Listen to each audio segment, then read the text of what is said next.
بسم الله الرحمن الرحيم ألف لام را تلك آيات الكتاب الحكيم أكان للناس عجبا أن أوحينا إلى رجل منهم أن أنذر الناس وبشر الذين آمنوا. السلام عليكم ورحمة الله وبركاته.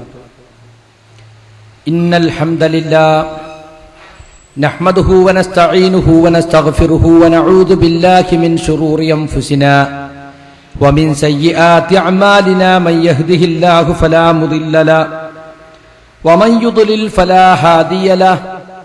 وأشهد أن لا إله إلا الله وحده لا شريك له وأشهد أن محمدا عبده ورسوله. يا أيها الذين آمنوا اتقوا الله حق تقاته ولا تموتن إلا وأنتم مسلمون. يا أيها الناس اتقوا ربكم الذي خلقكم من نفس واحدة وخلق منها زوجها وبث منهما رجالا كثيرا ونساء واتقوا الله الذي تساءلون به والأرحام إن الله كان عليكم رقيبا. يا أيها الذين آمنوا اتقوا الله وقولوا قولا سديدا يصلح لكم أعمالكم ويغفر لكم ذنوبكم ومن يطع الله ورسوله فقد فاز فوزا عظيما. أما بعد فإن خير الحديث كتاب الله وأصدق السنن سنن محمد صلى الله عليه وسلم وشر الأمور محدثاتها وكل محدثة بدعة وكل بدعة ضلالة وكل ضلالة في النار. أعوذ بالله من الشيطان الرجيم. اتخذوا أحبارهم ورهبانهم أربابا من دون الله والمسيح ابن مريم وما أمروا إلا ليعبدوا إلها واحدا لا إله إلا هو سبحانه عما يشركون. പ്രിയമുള്ള സഹോദരി സഹോദരന്മാരെ, വാക്കുകൾ ശ്രദ്ധിക്കാനെത്തിയിട്ടുള്ള നല്ലവരായ ശ്രോതാക്കളെ, നാട്ടുകാരെ, പരമകാരുണികനും കരുണാനിധിയുമായ നാം ഏവരെയും നാം അറിയാതെ പോറ്റി വളർത്തിക്കൊണ്ടിരിക്കുന്ന റബ്ബുൽ ആലമീൻ അല്ലാഹു സുബ്ഹാനഹു വ തആലയെ ജീവിതത്തിന്റെ എല്ലാ രംഗങ്ങളിലും സൂക്ഷിച്ചുകൊണ്ട് താനൊരു മുസൽമാനാണെന്ന ബോധം കൈവിടാതെ അവസാന നിമിഷം വരെ പരിശുദ്ധ ദീനുൽ ഇസ്ലാം മുറുകെ പിടിച്ച് തഖ്വയോടെ ജീവിക്കാൻ ശ്രമിക്കണേ എന്നാദ്യമായി ഓർമ്മപ്പെടുത്തുകയാണ്. മദ്ഹബ് ഇസ്ലാമിലെ അവസാന വാക്കോ എന്ന വിഷയത്തെക്കുറിച്ചാണ് ഞാൻ സംസാരിക്കണം എന്ന് സംഘാടകർ നിർദ്ദേശിച്ചിട്ടുള്ളത്. എനിക്കാദ്യമായി പറയാനുള്ളത്, നാം ഇരിക്കുന്നത് ഒരു ഇൽമിന്റെ സദസ്സിലാണ് എന്ന വിചാരം നമുക്കുണ്ടാകണം. ശർഈയായ ഇൽമ് പഠിക്കുക, പഠിപ്പിക്കുക, അത് പ്രചരിപ്പിക്കുക, അതിനായി സഹകരിക്കുക, ഇതെല്ലാം വലിയ പുണ്യമുള്ള കാര്യമായിട്ടാണ് പരിശുദ്ധ ദീനുൽ ഇസ്ലാം കാണുന്നത്. ഈ പരിപാടി സംഘടിപ്പിച്ചവർക്കും ഇതിനോട് സഹകരിച്ചവർക്കും ഇതിൽ ശ്രോതാക്കളായി എത്തിയിട്ടുള്ള സ്ത്രീ പുരുഷന്മാർക്കുമൊക്കെ ആ ഒരു നിയ്യത്ത്, അള്ളാഹുവിന്റെ ദീനിനെ കുറിച്ച് കേൾക്കുക, അറിയുക, അറിയിക്കുക എന്ന നിയ്യത്ത് ഉണ്ടായിരിക്കണം. ഇന്ന് പ്രസംഗങ്ങൾക്കും ക്ലാസുകൾക്കുമൊന്നും പഞ്ഞമില്ലാത്ത ഒരു കാലമാണ്. ദീന് പഠിക്കണം, മനസ്സിലാക്കണം എന്നാഗ്രഹിക്കുന്നവർക്ക് നമ്മുടെ പരിസരങ്ങളിൽ അതിന് ധാരാളം സാധ്യതകളും സൗകര്യങ്ങളും ഇന്ന് നിലനിൽക്കുന്നുണ്ട്. പക്ഷേ കേട്ടത് ജീവിതത്തിൽ പകർത്തുന്നവർ വളരെ കുറച്ചു മാത്രമേ ഉള്ളൂ എന്നതാണ് വളരെ ദുഃഖകരമായ ഒരവസ്ഥ. ധാരാളം കേൾക്കുന്നുണ്ട്, പക്ഷേ ഒരാവേശത്തിൽ കേട്ടുപോവുകയല്ലാതെ ആ കേട്ടതിൽ നിന്നും ഞാൻ എന്ത് ഉൾക്കൊള്ളേണ്ടതുണ്ട്, എന്റെ ജീവിതവുമായി ഞാൻ അതിനെ എങ്ങനെ കണക്ട് ചെയ്യണം, ഞാൻ എന്തു തിരുത്തേണ്ടതുണ്ട്, എനിക്കെന്ത് കുറവുകൾ ആ വിഷയത്തിൽ നിന്ന് കിട്ടിയിട്ടുണ്ട്. ഈ നിലക്ക് വിഷയങ്ങളെ പഠിച്ചു പരിശോധിച്ച് സ്വന്തം ജീവിതം ശുദ്ധീകരിക്കാൻ ശ്രമിക്കുന്ന ആളുകൾ ഇന്ന് വളരെ കുറവാണ് എന്ന സത്യം നാം മറച്ചു വെച്ചിട്ട് കാര്യമില്ല. അത് തുറന്നു പറയുകയാണ്. അതുകൊണ്ട് എന്റെ സഹോദരി സഹോദരന്മാരോട് സ്നേഹബുദ്ധിയ ഉപദേശിക്കാനുള്ളത്, നമ്മൾ കേൾക്കുന്ന കാര്യങ്ങൾ ശരിക്കും ഉൾക്കൊള്ളുകയും അത് പഠിക്കുകയും അത് നമ്മുടെ ജീവിതവുമായി ബന്ധപ്പെടുത്തുകയും മറ്റുള്ളവർക്ക് എത്തിച്ചു കൊടുക്കാനാവതും പരിശ്രമിക്കുകയും വേണം. കുറെ വന്നിരിക്കും, എന്തൊക്കെയോ കേൾക്കും, എങ്ങനെ ഉണ്ടായെന്ന് പോയാലും ആ തരക്കടില്ല, എന്തേ മൂപ്പര് പറഞ്ഞേ, അങ്ങനെ ചോദിച്ചാൽ എനിക്ക് പറയാൻ പറ്റൂല. മൊത്തത്തിൽ എല്ലാവരും നന്നാകണം എന്ന് പറഞ്ഞ് മദ്ഹബ് അങ്ങനെയാണ് ഇങ്ങനെയാണെന്നൊക്കെ പറഞ്ഞ് എന്നത് പോരാ. കേൾക്കുന്ന കാര്യങ്ങൾ ശ്രദ്ധിച്ചു കേൾക്കുകയും അറിയാത്ത കാര്യങ്ങൾ ചോദിച്ചു പഠിക്കുകയും ദീനീ പഠനം നമ്മുടെ നിത്യജീവിതത്തിലെ ഒരു ഒഴിവാക്കാനാവാത്ത കർമ്മമായി നാം സ്വീകരിക്കുകയും വേണം. അതാണ് എനിക്ക് ആമുഖമായി എന്റെ ശ്രോതാക്കളോട് പറയാനുള്ളത്. കാരണം പരിപാടി പലയിടത്തും നടക്കുന്നുണ്ട്, ആളുകൾ വന്നുകൂടുന്നുണ്ട്. ഈ ഉപദേശങ്ങളൊക്കെ കേട്ടിട്ടും സമുദായത്തിൽ അതിനനുസരിച്ചൊരു മാറ്റം കാണുന്നില്ല എന്നത് ഒരു ദീനീ പ്രവർത്തകനെ സംബന്ധിച്ചിടത്തോളം വളരെ ദുഃഖകരമായ ഒരു അവസ്ഥയാണ്. അതുകൊണ്ടാണ് ഞാൻ ആവർത്തിച്ചു പറയുന്നത്, ഇത് നമുക്ക് കേവലം ഒരു ആവേശത്തിന് വേണ്ടി സംഘടിപ്പിക്കുന്ന ഒരു പരിപാടിയാകരുത്. മറിച്ച് സംഘടിപ്പിക്കുന്നവർക്കും സഹകരിക്കുന്നവർക്കുമൊക്കെ ജീവിതത്തിൽ മാറ്റമുണ്ടാകുവാൻ, അവർ മുഖേന മറ്റുള്ളവർക്ക് മാറ്റമുണ്ടാകുവാൻ ഈ പരിപാടി ഉപകരിക്കണം. അങ്ങനെ ഉപകരിക്കട്ടെ എന്ന് ഞാൻ ആത്മാർത്ഥമായി പ്രാർത്ഥിക്കുകയാണ്. ഇവിടെ എനിക്ക് ഈ വിഷയം തരാനുണ്ടായ കാരണം, നമുക്കറിയാം മദ്ഹബുകൾ ഇല്ലെങ്കിൽ, ഒരു ഏതെങ്കിലും ഒരു മദ്ഹബിൽ ചേർന്നിട്ടില്ലെങ്കിൽ അവന്റെ ഇസ്ലാം പൂർത്തിയാവുകയില്ല എന്ന് വിശ്വസിക്കുന്ന വലിയൊരു വിഭാഗം ആളുകൾ ഇന്ന് ലോകത്തിന്റെ നാനാഭാഗത്തുമുണ്ട്. നമ്മുടെ നാട്ടിൽ സമസ്ത കേരള ജമിയത്തുൽ ഉലമ എന്ന് പറയുന്ന പണ്ഡിത സംഘടനയും അതിൽ നിന്ന് പിൽക്കാലത്ത് പല കാരണങ്ങളാൽ പിരിഞ്ഞു പോയിട്ടുള്ള കാന്തപുരം വിഭാഗമായാലും സംസ്ഥാന സുന്നിയായാലും എല്ലാവരും യോജിക്കുന്ന ഒരു കാര്യമാണ്, 4-ൽ ഒരു മദ്ഹബ് കർമ്മശാസ്ത്ര കാര്യങ്ങളിൽ സ്വീകരിക്കൽ നിർബന്ധമാണ്. മദ്ഹബ് സ്വീകരിക്കുക എന്നല്ല അവരുടെ പ്രയോഗം, മദ്ഹബ് തഖ്ലീദ് ചെയ്യുക എന്നതാണ്.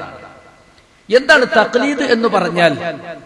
തെളിവും ന്യായവും നോക്കാതെ, ഖുർആനിന്റെയോ ഹദീസിന്റെയോ പിൻബലമുണ്ടോ എന്ന് അന്വേഷിക്കാതെ, മദ്ഹബിന്റെ കിതാബിനുണ്ടെങ്കിൽ അത് കണ്ണടച്ച് അനുകരിച്ചു കൊള്ളണം, പിൻപറ്റിക്കൊള്ളണം. അങ്ങനെ 4-ൽ ഒരു മദ്ഹബ് സ്വീകരിക്കാത്തവൻ പിഴച്ചവനും പിഴപ്പിക്കുന്നവനുമാണ് എന്നാണ് പള്ളി ദർസിൽ അവർ ഓതി പഠിപ്പിക്കുന്ന കിതാബുകളിൽ ഉള്ളത്. എത്രത്തോളം എന്ന് വെച്ചാൽ മദ്ഹബിലെ അഭിപ്രായം അള്ളാഹുവിന്റെ കിതാബിലെ ആയത്തിനെതിരായി വരികയോ റസൂലുള്ളാഹി സ്വല്ലല്ലാഹു അലൈഹി വസല്ലമയുടെ ഹദീസിനെതിരായി വരികയോ ചെയ്താൽ പോലും നമ്മൾ ആയത്തും ഹദീസും അല്ല എടുക്കേണ്ടത്, മദ്ഹബിലെ കിതാബാണ് എടുക്കേണ്ടത്. കാരണം ഖുർആനിന്റെയും ഹദീസിന്റെയും പ്രത്യക്ഷ സാരമനുസരിച്ച് പ്രവർത്തിക്കുക എന്നത് കുഫറിലേക്ക് നയിക്കുന്ന കാര്യമാണ് എന്നാണ് ആ കിതാബിൽ പറഞ്ഞിട്ടുള്ളത്. വിശുദ്ധ ഖുർആനിന് തഫ്സീർ എഴുതിയപ്പോഴാണ് ഇങ്ങനൊരു വർത്താനം അയാൾ എഴുതിയതെന്ന് കേൾക്കുമ്പോൾ നിങ്ങൾ അത്ഭുതപ്പെടും. പള്ളി ദർസിൽ ഓതുന്ന ജലാലൈനി എന്ന് പറയുന്ന ഒരു തഫ്സീറിനെ പറ്റി നിങ്ങൾ പല പ്രസംഗത്തിലും കേട്ടിട്ടുണ്ടാകും. അതിന്റെ ഒരു ഹാഷിയ, അതിന് ഒരു വിശദീകരണം കൊടുത്തുകൊണ്ട് സ്വാവി എന്ന് പറയുന്ന അഹമ്മദ് സ്വാവി എന്ന് പറയുന്ന ഒരു മാലിക്കി മദ്ഹബിലെ പണ്ഡിതൻ, അയാളുടെ തഫ്സീറിലാണ് സൂറത്തുൽ കഹ്ഫിലെ വലാ തഖൂലന്ന ലിശൈഇൻ ഇന്നി ഫാഇലുൻ ദാലിക ഗദാ എന്ന ആയത്തിന്റെ തഫ്സീറിൽ ഇത് പറഞ്ഞിട്ടുള്ളത്. ഞാൻ ആ ഇബാറത്ത് നിങ്ങളെ ഒന്ന് കേൾപ്പിക്കുകയാണ്. വലാ യജൂസു തഖ്ലീദു മാ അദൽ മദാഹിബൽ അർബഅ, 4 മദ്ഹബുകളല്ലാത്ത അതിന് പുറത്തുള്ള ഒരു അഭിപ്രായവും തഖ്ലീദ് ചെയ്യൽ ജായിസ് അല്ല.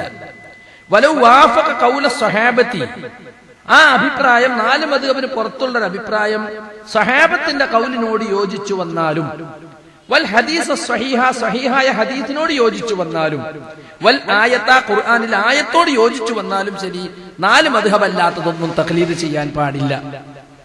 ഫൽ ഖാരിജു അനിൽ മദാഹിബി, ഈ 4 മദ്ഹബുകളിൽ നിന്നും പുറത്തു പോകുന്നവൻ ളാല്ലുൻ മുദില്ലുൻ, പിഴച്ചവനും മറ്റുള്ളവരെ പിഴപ്പിക്കുന്നവനുമാണ്.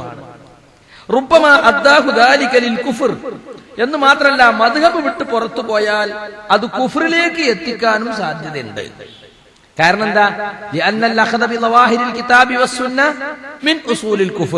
കിതാബിന്റെയും സുന്നത്തെയും ലാഹിർ അനുസരിച്ച് പ്രവർത്തിക്കുക, അമൽ ചെയ്യുക എന്നത് കുഫറിന്റെ അടിസ്ഥാന സ്വഭാവങ്ങളിൽ പെട്ടതാണ്. ഞാനിത് വായിച്ചു തന്നില്ലെങ്കിൽ എന്തു പറയുന്നത്? അങ്ങനെയൊന്നും ഉണ്ടാവില്ല. നിങ്ങൾ പറയാ ആയത്തിനും ഹദീത്തിനും എതിരെ, ആയത്തും ഹദീത്ത് അനുസരിച്ച് പ്രവർത്തിക്കൽ കുഫറാണെന്നൊന്നും ആരും പറയില്ല. ഒക്കെ നിങ്ങൾ ആരോപിക്കുകയാണ് എന്നൊരു പക്ഷെ നിങ്ങൾ ഇതിനെ പറ്റി പറഞ്ഞേക്കും എന്ന നിലക്കാണ് ഞാൻ ആദ്യമായിട്ടത് വായിച്ചു കേൾപ്പിച്ചത്. ഈ ഉദ്ധരണി ഇവിടുത്തെ സമസ്തക്കാർ അവരുടെ പല ഗ്രന്ഥങ്ങളിലും ലേഖനങ്ങളിലും ആവർത്തിച്ചു പറഞ്ഞിട്ടുണ്ട്. എന്തിന്? 4-1 മദ്ഹബ് സ്വീകരിക്കാത്തവൻ പിഴച്ചവനാണ്, പിഴപ്പിക്കുന്നവനാണ്. പല മഹല്ല് കമ്മിറ്റികളുടെയും ഭരണഘടനയിൽ എഴുതി വെച്ചിട്ടുണ്ട്, ഈ മഹല്ലിൽ ഈ ജമാഅത്തിൽ, ഈ മുസ്ലിം മഹല്ല് ജമാഅത്തിൽ അംഗത്വം കിട്ടണമെങ്കിൽ വിശ്വാസ കാര്യങ്ങളിൽ 2 ത്വരീഖത്ത്, ഒന്നുകിൽ അശ്അരി അല്ലെങ്കിൽ മാതുരീദി, അഖീദ വിഷയത്തിൽ അത് സ്വീകരിക്കണം. കർമ്മശാസ്ത്ര കാര്യങ്ങളിൽ ഷാഫിഈ, ഹനഫി, ഹംബലി, മാലിക്കി, ഈ 4-1 മദ്ഹബും സ്വീകരിക്കണം എന്ന് പള്ളി കമ്മിറ്റിയുടെ ബൈലോയിൽ എഴുതി വെച്ചിരിക്കുകയാണ്. 4-ൽ ഏതും സ്വീകരിക്കാണെന്ന് അവർ എഴുതി വെച്ചാലും ഷാഫി അല്ലാത്തത് സ്വീകരിച്ച പോലെ അത്രയും ഇഷ്ടാവൂല. കാരണം ഇവിടെ ഭൂരിഭാഗം ഷാഫികളാ. നേരെ മറിച്ച് തെക്കൻ കേരളത്തിലേക്ക് പോയാൽ അവിടെ ഹനഫികളാണ്. ഇന്ത്യയിൽ മൊത്തത്തിൽ എടുത്തു നോക്കിയാലും ഭൂരിഭാഗവും ഹനഫികളാണ്. അപ്പോ അങ്ങനെയുള്ള 4-1 മദ്ഹബ് സ്വീകരിക്കൽ നിർബന്ധമാണ് എന്നാണ് അവർ ജനങ്ങളെ പഠിപ്പിച്ചുകൊണ്ടിരിക്കുന്നത്. ഇനി ഇതിനും പുറമെ ഖുർആനും ഹദീസും മദ്ഹബും തമ്മിൽ എതിര് കണ്ടാൽ എന്താ ചെയ്യേണ്ടത്? ഖുർആനി ഹദീസ് എടുക്കണം എന്നാണ് സാധാരണക്കാരൻ പറയാ. മദ്ഹബിന്റെ കിതാബ് ആരോ എഴുതി വെച്ചാൽ അവർക്ക് തെറ്റുപറ്റൂലേ. എന്നാ ഇവര് പറയണ അങ്ങനെയല്ല, മദ്ഹബിനൊപ്പിച്ച് വ്യാഖ്യാനിക്കണം, അല്ലെങ്കിൽ ആ ആയത്തും ഹദീസും ദുർബലപ്പെട്ടതാണെന്ന് കണക്കാക്കി മാറ്റി വെക്കണം. അതൊന്നും മൗലിയ ഒരു പലക്കങ്ങൾ ഉണ്ടാക്കണതാവും. എന്നാ കേട്ടോളെ, അത് ഞാൻ വായിച്ചു തരാം. റദ്ദുൽ മുഹ്താർ എന്ന് പറയുന്ന ശറഅ് ഇബ്നു ആബിദീനിൽ കാണാൻ സാധിക്കും. അബുൽ ഹസനുൽ കർഹി എന്ന് പറയുന്ന ഹിജ്റ 340 മരിച്ച ഒരു ഹനഫി പണ്ഡിതൻ എഴുതി വെച്ചതാണ്. എന്താ അയാൾ പറഞ്ഞ നിങ്ങൾ? കുല്ലു ആയത്തിൻ തുഖാലിഫു മാ അലൈഹി അസ്ഹാബുനാ ഫഹിയ മുഅവ്വലത്തുൻ ഔ മൻസൂഖത്തുൻ. നമ്മുടെ മദ്ഹബിൽപ്പെട്ട ആളുകൾ അവരുടെ അഭിപ്രായത്തിനെതിരായി വരുന്ന എല്ലാ ആയത്തുകളും ഒന്നുകിൽ ദുർബലമാക്കണം, ദുർബലമാണെന്ന് വെക്കണം, മൻസൂഖാണ്, അല്ലെങ്കിൽ അതിനെ മദ്ഹബിനൊപ്പിച്ച് വ്യാഖ്യാനിക്കണം. ആയത്ത് മാത്രമല്ല, ഇനി ഹദീസുണ്ട്. വകുല്ലു ഹദീസിൻ യുഖാലിഫു മാ അലൈഹി അസ്ഹാബുനാ, നമ്മുടെ മദ്ഹബുകാർ എത്തിച്ചേർന്നിട്ടുള്ള നിലപാടിനെതിരായി വരുന്ന എല്ലാ ഹദീസും, റസൂലുള്ളാഹിന്റെ ഹദീസും എന്ത് ചെയ്യണം? ഫഹുവ മുഅവ്വലുൻ ഔ മൻസൂഖുൻ. ഒന്നുകിൽ തഅ്വീൽ ചെയ്തിട്ട് മദ്ഹബിനെ ഒപ്പിക്കണം, അല്ലെങ്കിൽ അത് അങ്ങനെ ഒപ്പിച്ചിട്ട് ഒക്കണില്ലെങ്കിൽ അത് ഹദീസ് ദുർബലമാണ്, ദുർബലപ്പെട്ടതാണ്, മൻസൂഖാണ് എന്ന് വെക്കണം. കണ്ടോ? അപ്പൊ മദ്ഹബി പക്ഷപാതിത്വം പിൽക്കാലത്ത് എത്രത്തോളം എത്തി എന്ന് നോക്കിയാൽ അല്ലാഹുവിന്റെ കിതാബിനും റസൂലുള്ളാഹി സ്വല്ലല്ലാഹു അലൈഹി വസല്ലം സുന്നത്തിനേക്കാളും അപ്പുറത്തേക്ക് മദ്ഹബിനെ പ്രൊമോട്ട് ചെയ്യുകയും ഈ പക്ഷപാത മനസ്ഥിതിയുടെ പേരിൽ ഖുർആനിനെയും ഹദീസിനെയും വരെ തള്ളിക്കളയുകയും ചെയ്യുന്ന അവസ്ഥ വന്നു. അല്ലാഹുവിന്റെ കിതാബിനേക്കാളേറെ റസൂലുള്ളാഹി സ്വല്ലല്ലാഹു അലൈഹി വസല്ലം ഹദീസിനേക്കാളേറെ ഖോജാക്കന്മാരുടെ വാക്കിന് പ്രാമുഖ്യം കൊടുക്കണം എന്ന ഈ പക്ഷപാത മനസ്ഥിതി, അതാണ് യഥാർത്ഥത്തിൽ കുഫറിലേക്ക് നയിക്കുക. ഇവർ പറഞ്ഞ നേരെ മറിച്ച ഖുർആനിന്റെയും ഹദീസിന്റെയും പ്രത്യക്ഷ സാരമനുസരിച്ച് ഒരാൾ പ്രവർത്തിച്ചാൽ അത് കുഫറിലെത്തിക്കുന്നതാണ്. എന്നാ നിങ്ങൾ ആലോചിച്ച് നോക്കൂ, റസൂലുള്ളാഹി സ്വല്ലല്ലാഹു അലൈഹി വസല്ലം എന്താ നമ്മോട് പറഞ്ഞത്? ഞാനിതാ നിങ്ങൾക്ക് ചില ഇമാമുകളെ വിട്ടേച്ചു പോകുന്നു, അവർ പറയുന്നത് നിങ്ങൾ മുറുകെ പിടിച്ചുകൊള്ളണം, എന്നാൽ നിങ്ങൾ പിഴക്കുകയില്ല എന്നാണോ മുത്തുനബി നമ്മോട് പറഞ്ഞിട്ടുള്ളത്? അല്ലേ അല്ല. പിന്നെയോ തറക്തു ഫീകും ശൈഅൈനി ലൻ തളില്ലൂ മാ തമസ്സക്തും ബിഹിമാ കിതാബല്ലാഹി വസുന്നതി. ഞാൻ 2 കാര്യം നിങ്ങളിൽ വിട്ടേച്ചു പോകുന്നു, അത് രണ്ടും നിങ്ങൾ മുറുകെ പിടിക്കുന്ന പക്ഷം നിങ്ങൾ പിഴക്കുന്ന പ്രശ്നമേ ഇല്ല, ഒരിക്കലും നിങ്ങൾ തെറ്റിപ്പോകുന്നതേ അല്ല. ഒന്ന് അല്ലാഹുവിന്റെ കിതാബും മറ്റൊന്ന് എന്റെ ചര്യയുമാണ്. അപ്പൊ കിതാബും സുന്നത്തും മുറുകെ പിടിക്കാനാണ് നബി സല്ലല്ലാഹു അലൈഹി വസല്ലം നമ്മോട് പറഞ്ഞിട്ടുള്ളത്. അല്ലാതെ ഞാനിതാ നിങ്ങൾക്ക് 4 ഇമാമുകളെ വിട്ടേച്ചു പോകുന്നുണ്ട്, അവര് പറഞ്ഞത് നിങ്ങൾ ചങ്ക് തൊടാതെ വിഴുങ്ങിയാൽ മതി, എന്നാ നിങ്ങൾ രക്ഷപ്പെട്ടുകൊള്ളുമെന്ന് പറഞ്ഞിട്ടില്ല. മാത്രമല്ല ഉത്തമ നൂറ്റാണ്ടുകളിൽ ജീവിച്ച മുസ്ലിമീങ്ങൾ. ഏതാണ് ഉത്തമ നൂറ്റാണ്ട്? നബി സല്ലല്ലാഹു അലൈഹി വസല്ലമ ജീവിച്ച തലമുറ, അതായത് സ്വഹാബത്തിന്റെ തലമുറ. പിന്നീട് വന്ന നബിയെ കണ്ടിട്ടില്ലാത്ത സ്വഹാബികളിൽ നിന്ന് ദീന് പഠിച്ച താബിഉകളുടെ തലമുറ. പിന്നെ സഹാബികളെ കണ്ടിട്ടില്ലാത്ത താബിഉകളിൽ നിന്ന് ദീന് പഠിച്ച താബികളുടെ തലമുറ. ഈ 3 തലമുറയുമാണ് ഉത്തമ തലമുറ എന്ന് പ്രവാചകൻ സല്ലല്ലാഹു അലൈഹി വസല്ലം സാക്ഷ്യപ്പെടുത്തിയിട്ടുള്ളത്. അതേതാ ഹദീസ്? പലപ്പോഴും നമ്മൾ കേട്ടതാണ്, എന്നാലും ഓർമ്മപ്പെടുത്താണ്. ഖൈറു ഉമ്മത്തി ഖർനി, എന്റെ ഉമ്മത്തിൽ ഏറ്റവും ഉത്തമന്മാർ എന്റെ തലമുറയിൽപ്പെട്ടവരാണ്. സുമ്മല്ലദീന യലൂനഹും, പിന്നെ അവരെ തുടർന്നു വരുന്നവർ. സുമ്മല്ലദീന യലൂനഹും, പിന്നെ അവരെ തുടർന്നു വരുന്നവരും. ഈ 3 തലമുറയ്ക്ക് ശേഷം ചില ആളുകൾ രംഗത്ത് വരും, സത്യം ചെയ്യാൻ ആവശ്യപ്പെടാതെ സത്യം ചെയ്യുകയും മറ്റുമൊക്കെ ചെയ്യുന്ന ക്വാളിറ്റി കുറഞ്ഞ കൂട്ടർ വരും എന്ന് പറഞ്ഞിട്ടുണ്ട്. ഈ ആദ്യത്തെ 3 തലമുറയിൽ നിങ്ങൾ എടുത്തു നോക്കൂ, അവരുടെയൊക്കെ പേരിന്റെ കൂടെ ഷാഫി, ഹനഫി, ഹംബലി, മാലിക്കി എന്ന ഈ വാലുണ്ടാവില്ല. ഏതെങ്കിലും ഒരു മദ്ഹബിലേക്ക് ചേർത്തി പറഞ്ഞുകൊണ്ടുള്ള പേര് അവർക്കുണ്ടാവില്ല. കാരണം 3 നൂറ്റാണ്ടിന് ശേഷമാണ് 4-ൽ1 മദ്ഹബ് തഖ്ലീദ് ചെയ്യൽ നിർബന്ധമാണെന്നും അല്ലാത്ത പക്ഷം അത് ഇസ്ലാമിൽ നിന്ന് തന്നെ പഴച്ചു പോകാൻ കാരണമാകും എന്നൊക്കെയുള്ള ചിന്താഗതികൾ നൂറ്റാണ്ടുകൾക്ക് ശേഷം ഉടലെടുത്തതാണ്. ആദിമകാല മുസ്ലിമീങ്ങൾക്ക് ഇത് പരിചയമേ ഇല്ല എന്ന് നിങ്ങൾ മനസ്സിലാക്കണം. ഇവിടെ എനിക്ക് പറയേണ്ട കാര്യം, പല ആളുകളും തെറ്റിദ്ധരിച്ചിട്ടുള്ളത്, ഇമാമിങ്ങൾ പറഞ്ഞിട്ടുണ്ട് ഞങ്ങളുടെ വാക്ക് നിങ്ങൾ സ്വീകരിക്കണം, ഞങ്ങൾ തെറ്റൊന്നും പറയില്ല, ഞങ്ങൾ പറഞ്ഞതൊക്കെ ഇസ്ലാമിന്റെ സമ്പൂർണമായ കാര്യമാണ്.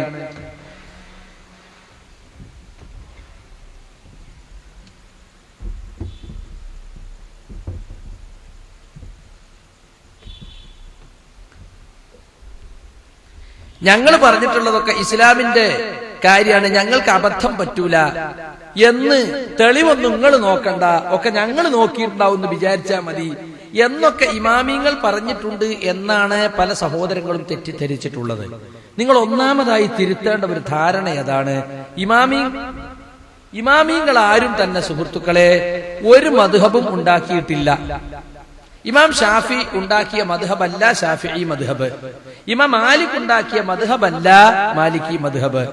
മദ്ഹബ് എന്ന വാക്കിനു തന്നെ അർത്ഥം വീക്ഷണം, ചിന്താഗതി, ചിന്താസരണി, അഭിപ്രായം എന്നൊക്കെയാണ്. അപ്പൊ ഇമാം മാലിക് എത്തിച്ചേർന്ന അഭിപ്രായം, ഇമാം മാലിക്കിന്റെ ചിന്താഗതി, ഇതാണ് മദ്ഹബ് എന്ന് പറഞ്ഞാൽ. അതാരുണ്ടാക്കിയത്? ഇമാമിങ്ങൾക്ക് ശേഷം വന്ന ശിഷ്യന്മാരും ശിഷ്യന്മാരുടെ ശിഷ്യന്മാരുമാണ് ഇമാമിന്റെ അഭിപ്രായങ്ങൾ ക്രോഡീകരിച്ച് അത് പുസ്തക രൂപത്തിലാക്കി അതാണ് ശരിയായ സത്യം, അതിനപ്പുറം സത്യമല്ല എന്ന് പറഞ്ഞിട്ട് അതിന്മ ചൊറഞ്ഞു കൂടി മറ്റ് മദ്ഹബുകൾക്ക് മറുപടി കൊടുത്ത് മദ്ഹബുകാര് വാദപ്രതിവാദം നടത്തി അങ്ങനെ മുസ്ലിം സമുദായത്തെ വെള്ളം കിടക്കാത്ത 4 അറകളിലാക്കി നിർത്തിയത് പിൽക്കാലത്തുണ്ടായ മദ്ഹബി പക്ഷപാതം പിടിപെട്ട ആളുകളാണ്. ഇമാമിങ്ങൾ അത് അറിയുന്നില്ല. ഇമാം ഷാഫി റഹ്മത്തുള്ളാഹി അലൈഹിയുടെ പേരിൽ പിൽക്കാലത്ത് മുസ്ലിം സമുദായത്തിൽ ഒരു ഗ്രൂപ്പ് ഉണ്ടാവുന്നു, അദ്ദേഹം ചിന്തിച്ചിട്ടുണ്ടാവില്ല. ഇമാം മാലിക് അങ്ങനെ ചിന്തിച്ചിട്ടുണ്ടാവില്ല, ഇമാം അഹമ്മദ് അങ്ങനെ ചിന്തിച്ചിട്ടുണ്ടാവില്ല. പക്ഷെ പിൽക്കാലത്ത് ഞങ്ങൾ ഇമാമ് പറഞ്ഞതാണ് ഏറ്റവും ശരി, അപ്പുറത്തുള്ള ഒക്കെ തെറ്റാണ് എന്ന രീതിയിൽ സ്വന്തം മദ്ഹബിനെ ന്യായീകരിക്കുകയും മറ്റുള്ളവരെ ആക്ഷേപിക്കുകയും ചെയ്യുന്ന പ്രവണതയൊക്കെ ഇമാമിങ്ങൾക്ക് ശേഷം ഉടലെടുത്തതാണ്. പിന്നെ നിങ്ങൾക്ക് സംശയം ഉണ്ടാവും, എങ്ങനെ ഈ ഇമാമിങ്ങളൊക്കെ തമ്മിൽ ഇങ്ങനെ അഭിപ്രായ വ്യത്യാസം ഉണ്ടായത്? ഒരു മദ്ഹബിന്റെ നേരെ ഓപ്പോസിറ്റ് മറ്റേ മദ്ഹബ് സാധാരണക്കാർക്ക് ചെറിയ ചെറിയ മസലകളിൽ പോലും കാണാൻ സാധിക്കും, അല്ലേ? പെണ്ണുങ്ങളെ തൊട്ടാ ഒതു മുറിയും എന്നാണ് ഷാഫിഈ മദ്ഹബ്. എന്നാൽ ഹനഫി മദ്ഹബിന് കെട്ടിപ്പിടിച്ചാലും മുറിയില്ല. എന്തെങ്ങനെ വ്യത്യാസം വരാൻ കാരണം? ഗുഹ്യസ്ഥാനം തൊട്ടാ ഒന്നു മുറിയും എന്നാണ് ഷാഫികൾ പറയുന്നത്, ഗുഹ്യസ്ഥാനം തൊട്ടാ ഒന്നു മുറിയില്ല എന്നാണ് ഹനഫികൾ പറയുന്നത്. അപ്പൊ ഹനഫിനെ തുടർന്ന് ഷാഫിക്ക് നിസ്കരിക്കാൻ പറ്റൂല, കാരണം ഇവന്റെ കണക്കിൽ ഓന്റെ ഒന്നു മുറിഞ്ഞുണ്ടാവും, ഒന്നു മുറിഞ്ഞവനെ തുടർന്ന് നിസ്കരിക്കാൻ പറ്റുമോ? അപ്പൊ ഹനഫി ഇമാം എന്നാ ഷാഫിക്ക് എന്ത് ചെയ്യാൻ പറ്റൂല, തുടരാൻ പറ്റൂല. അങ്ങനെ പോയി എവിടെ എത്തിയെന്ന് ചോദിച്ചാൽ ഷാഫിഈ പെണ്ണിനെ ഹനഫിക്ക് കെട്ടിക്കൂടാ എന്ന് ഹനഫി മുഫ്തി ഫത്വ കൊടുത്തു. പിന്നെ കുറച്ചുകാലം കഴിഞ്ഞിട്ട് ഒരു ഇളവ് വരുത്തി അഹ്ലി കിതാബിലെ പെണ്ണിനെ കെട്ടാന്നുണ്ടല്ലോ ജൂത ക്രിസ്ത്യാനികളെ, ആ ഗണത്തിൽ വേണമെങ്കിൽ ഇങ്ങോട്ട് കെട്ടാ അങ്ങോട്ട് കെട്ടിച്ചു കൊടുക്കാൻ പാടില്ല എന്നുള്ളത് വരുത്തി. ഈ തരത്തിലുള്ള പക്ഷപാതിത്വമൊക്കെ ഇപ്പൊ ഇമാമിയങ്ങൾ ഉണ്ടാക്കുമെന്ന് ഒരിക്കലും മഹാന്മാരായ ഇമാമിയങ്ങളെ പറ്റി നിങ്ങൾ തെറ്റിദ്ധരിക്കരുത്. അവരാരും തന്നെ അങ്ങനെ ഒന്നും പറഞ്ഞിട്ടേയില്ല. പിന്നെ എന്തുകൊണ്ട് അഭിപ്രായ വ്യത്യാസം ഉണ്ടായതെന്ന് ചോദിച്ചാൽ അതിന് പല കാരണങ്ങളും പണ്ഡിതന്മാർ പറഞ്ഞിട്ടുണ്ട്. ശൈഖുൽ ഇസ്ലാം ഇബ്നു തൈമിയ റഹ്മത്തുള്ളാഹി അലൈഹി അദ്ദേഹത്തിന്റെ റഫ്ഉൽ മലാം അൻ അഇമ്മത്തിൽ അലാം എന്ന് പറയുന്ന ഒരു ചെറിയ പുസ്തകമുണ്ട്. മഹാന്മാരായ ഇമാമുകളിൽ നിന്നും ആക്ഷേപത്തെ ഉയർത്തൽ എന്നാണ് ആ പുസ്തകത്തിന്റെ പേര്. അതിൽ അദ്ദേഹം 10 കാരണങ്ങൾ ഇമാമിയങ്ങൾ തമ്മിൽ അഭിപ്രായ വ്യത്യാസം ഉണ്ടാകാനുള്ള സ്വാഭാവികമായ 10 കാരണങ്ങൾ പറയുന്നുണ്ട്. അതിലൊന്ന് ഹദീസുകളുടെ ലഭ്യതയിലുള്ള ഏറ്റക്കുറച്ചിൽ. ഒരു ഇമാമിന് കിട്ടിയ ഹദീസ് മറ്റേ ഇമാമിന് കിട്ടിയിട്ടുണ്ടാവില്ല. ഇവർക്ക് രണ്ടാൾക്കും കിട്ടിയത് മൂന്നാമത്തെ ആൾക്ക് കിട്ടിയിട്ടുണ്ടാവില്ല. അങ്ങനെ ഏറ്റക്കുറച്ചിൽ ഉണ്ടാകാൻ കാരണം എന്താ വെച്ചാൽ ഇന്നത്തെ പോലെ ഹദീസുകൾ ക്രോഡീകരിക്കപ്പെട്ട ഒരു കാലത്തല്ല അവർ ജീവിച്ചത്. ഹദീസുകൾ പൂർണ്ണമായും ക്രോഡീകരിച്ച് ഗ്രന്ഥരൂപത്തിലാക്കി വ്യാപകമായ ഹദീസ് ക്രോഡീകരണം നടന്ന് പൂർത്തിയാകുന്നത് 2-3 നൂറ്റാണ്ടുകളിലാണ്. 3 നൂറ്റാണ്ടിന് ശേഷമാണ് അത് ശരിക്കും സ്റ്റേബിൾ ആയിട്ട് എല്ലാ കിതാബുകളും ക്രോഡീകരിക്കപ്പെട്ടത്. എല്ലാം എന്ന് പറഞ്ഞാൽ പിന്നെയും ഉണ്ടായിട്ടുണ്ടോ, പ്രിന്റിംഗ് ഒക്കെ പിന്നെയും വന്നിട്ടുണ്ടെങ്കിലും ജമ്പ് ചെയ്ത് ഹദീസുകൾ ജമ്പ് ചെയ്ത് തദ്വീൻ ചെയ്തെടുത്തതൊക്കെ ആ കാലത്താണ്. അപ്പോ അന്നൊക്കെ ഹദീസ് പിന്നെ എവിടെ ഉള്ളത്? സഹാബികൾ എന്ന് കേട്ട താബി, താബിന്ന് കേട്ട താബി, താബി എന്ന് കേട്ട താബി, ഇങ്ങനെ പല ആളുകളിലും ഉള്ളത്. ഒരു സഹാബിയിൽ നിന്ന് കിട്ടിയ ഹദീസുകൾ ഒരു സ്ഥലത്തുണ്ടാവും, മറ്റേ സഹാബിന്ന് പഠിച്ച ആളുകൾ അവിടെ ഉണ്ടാവും. ഇങ്ങനെ പലരിലായി പല സ്ഥലങ്ങളിലായി ചിന്നിച്ചതറി കിടക്കുകയാണ് ഹദീസ്. എഴുതി വെച്ചോലുണ്ടാവും, എഴുതി വെക്കാത്തോലുണ്ടാകും. അങ്ങനെ വരുമ്പോ ഇമാമിയങ്ങൾക്കിടയിൽ ഹദീസിന്റെ ലഭ്യതയിൽ ഏറ്റക്കുറച്ചിലുണ്ടായി. അത് സ്വാഭാവികമാണ്. അവരെ കുറ്റം പറഞ്ഞിട്ട് കാര്യമല്ല, അവർക്കതിന് സാധ്യതയല്ല. ഇപ്പൊ ഇന്നത്തെ കാലത്ത് ഇപ്പൊ നമുക്ക് ഒരു ഹദീസ് വേണമെന്ന് ആരെങ്കിലും ഒരാളെ ഹദീസ് പറഞ്ഞ അപ്പൊ നമ്മൾ ചോദിക്കും ഏത് കിതാബിലാണ്. അപ്പൊ അയാൾ പറഞ്ഞ ബുഖാരിയിലാണ്. അപ്പൊ നമ്മൾ ലൈബ്രറി പോകും, ആ ബുഖാരി എടുക്കുന്നു പറയും.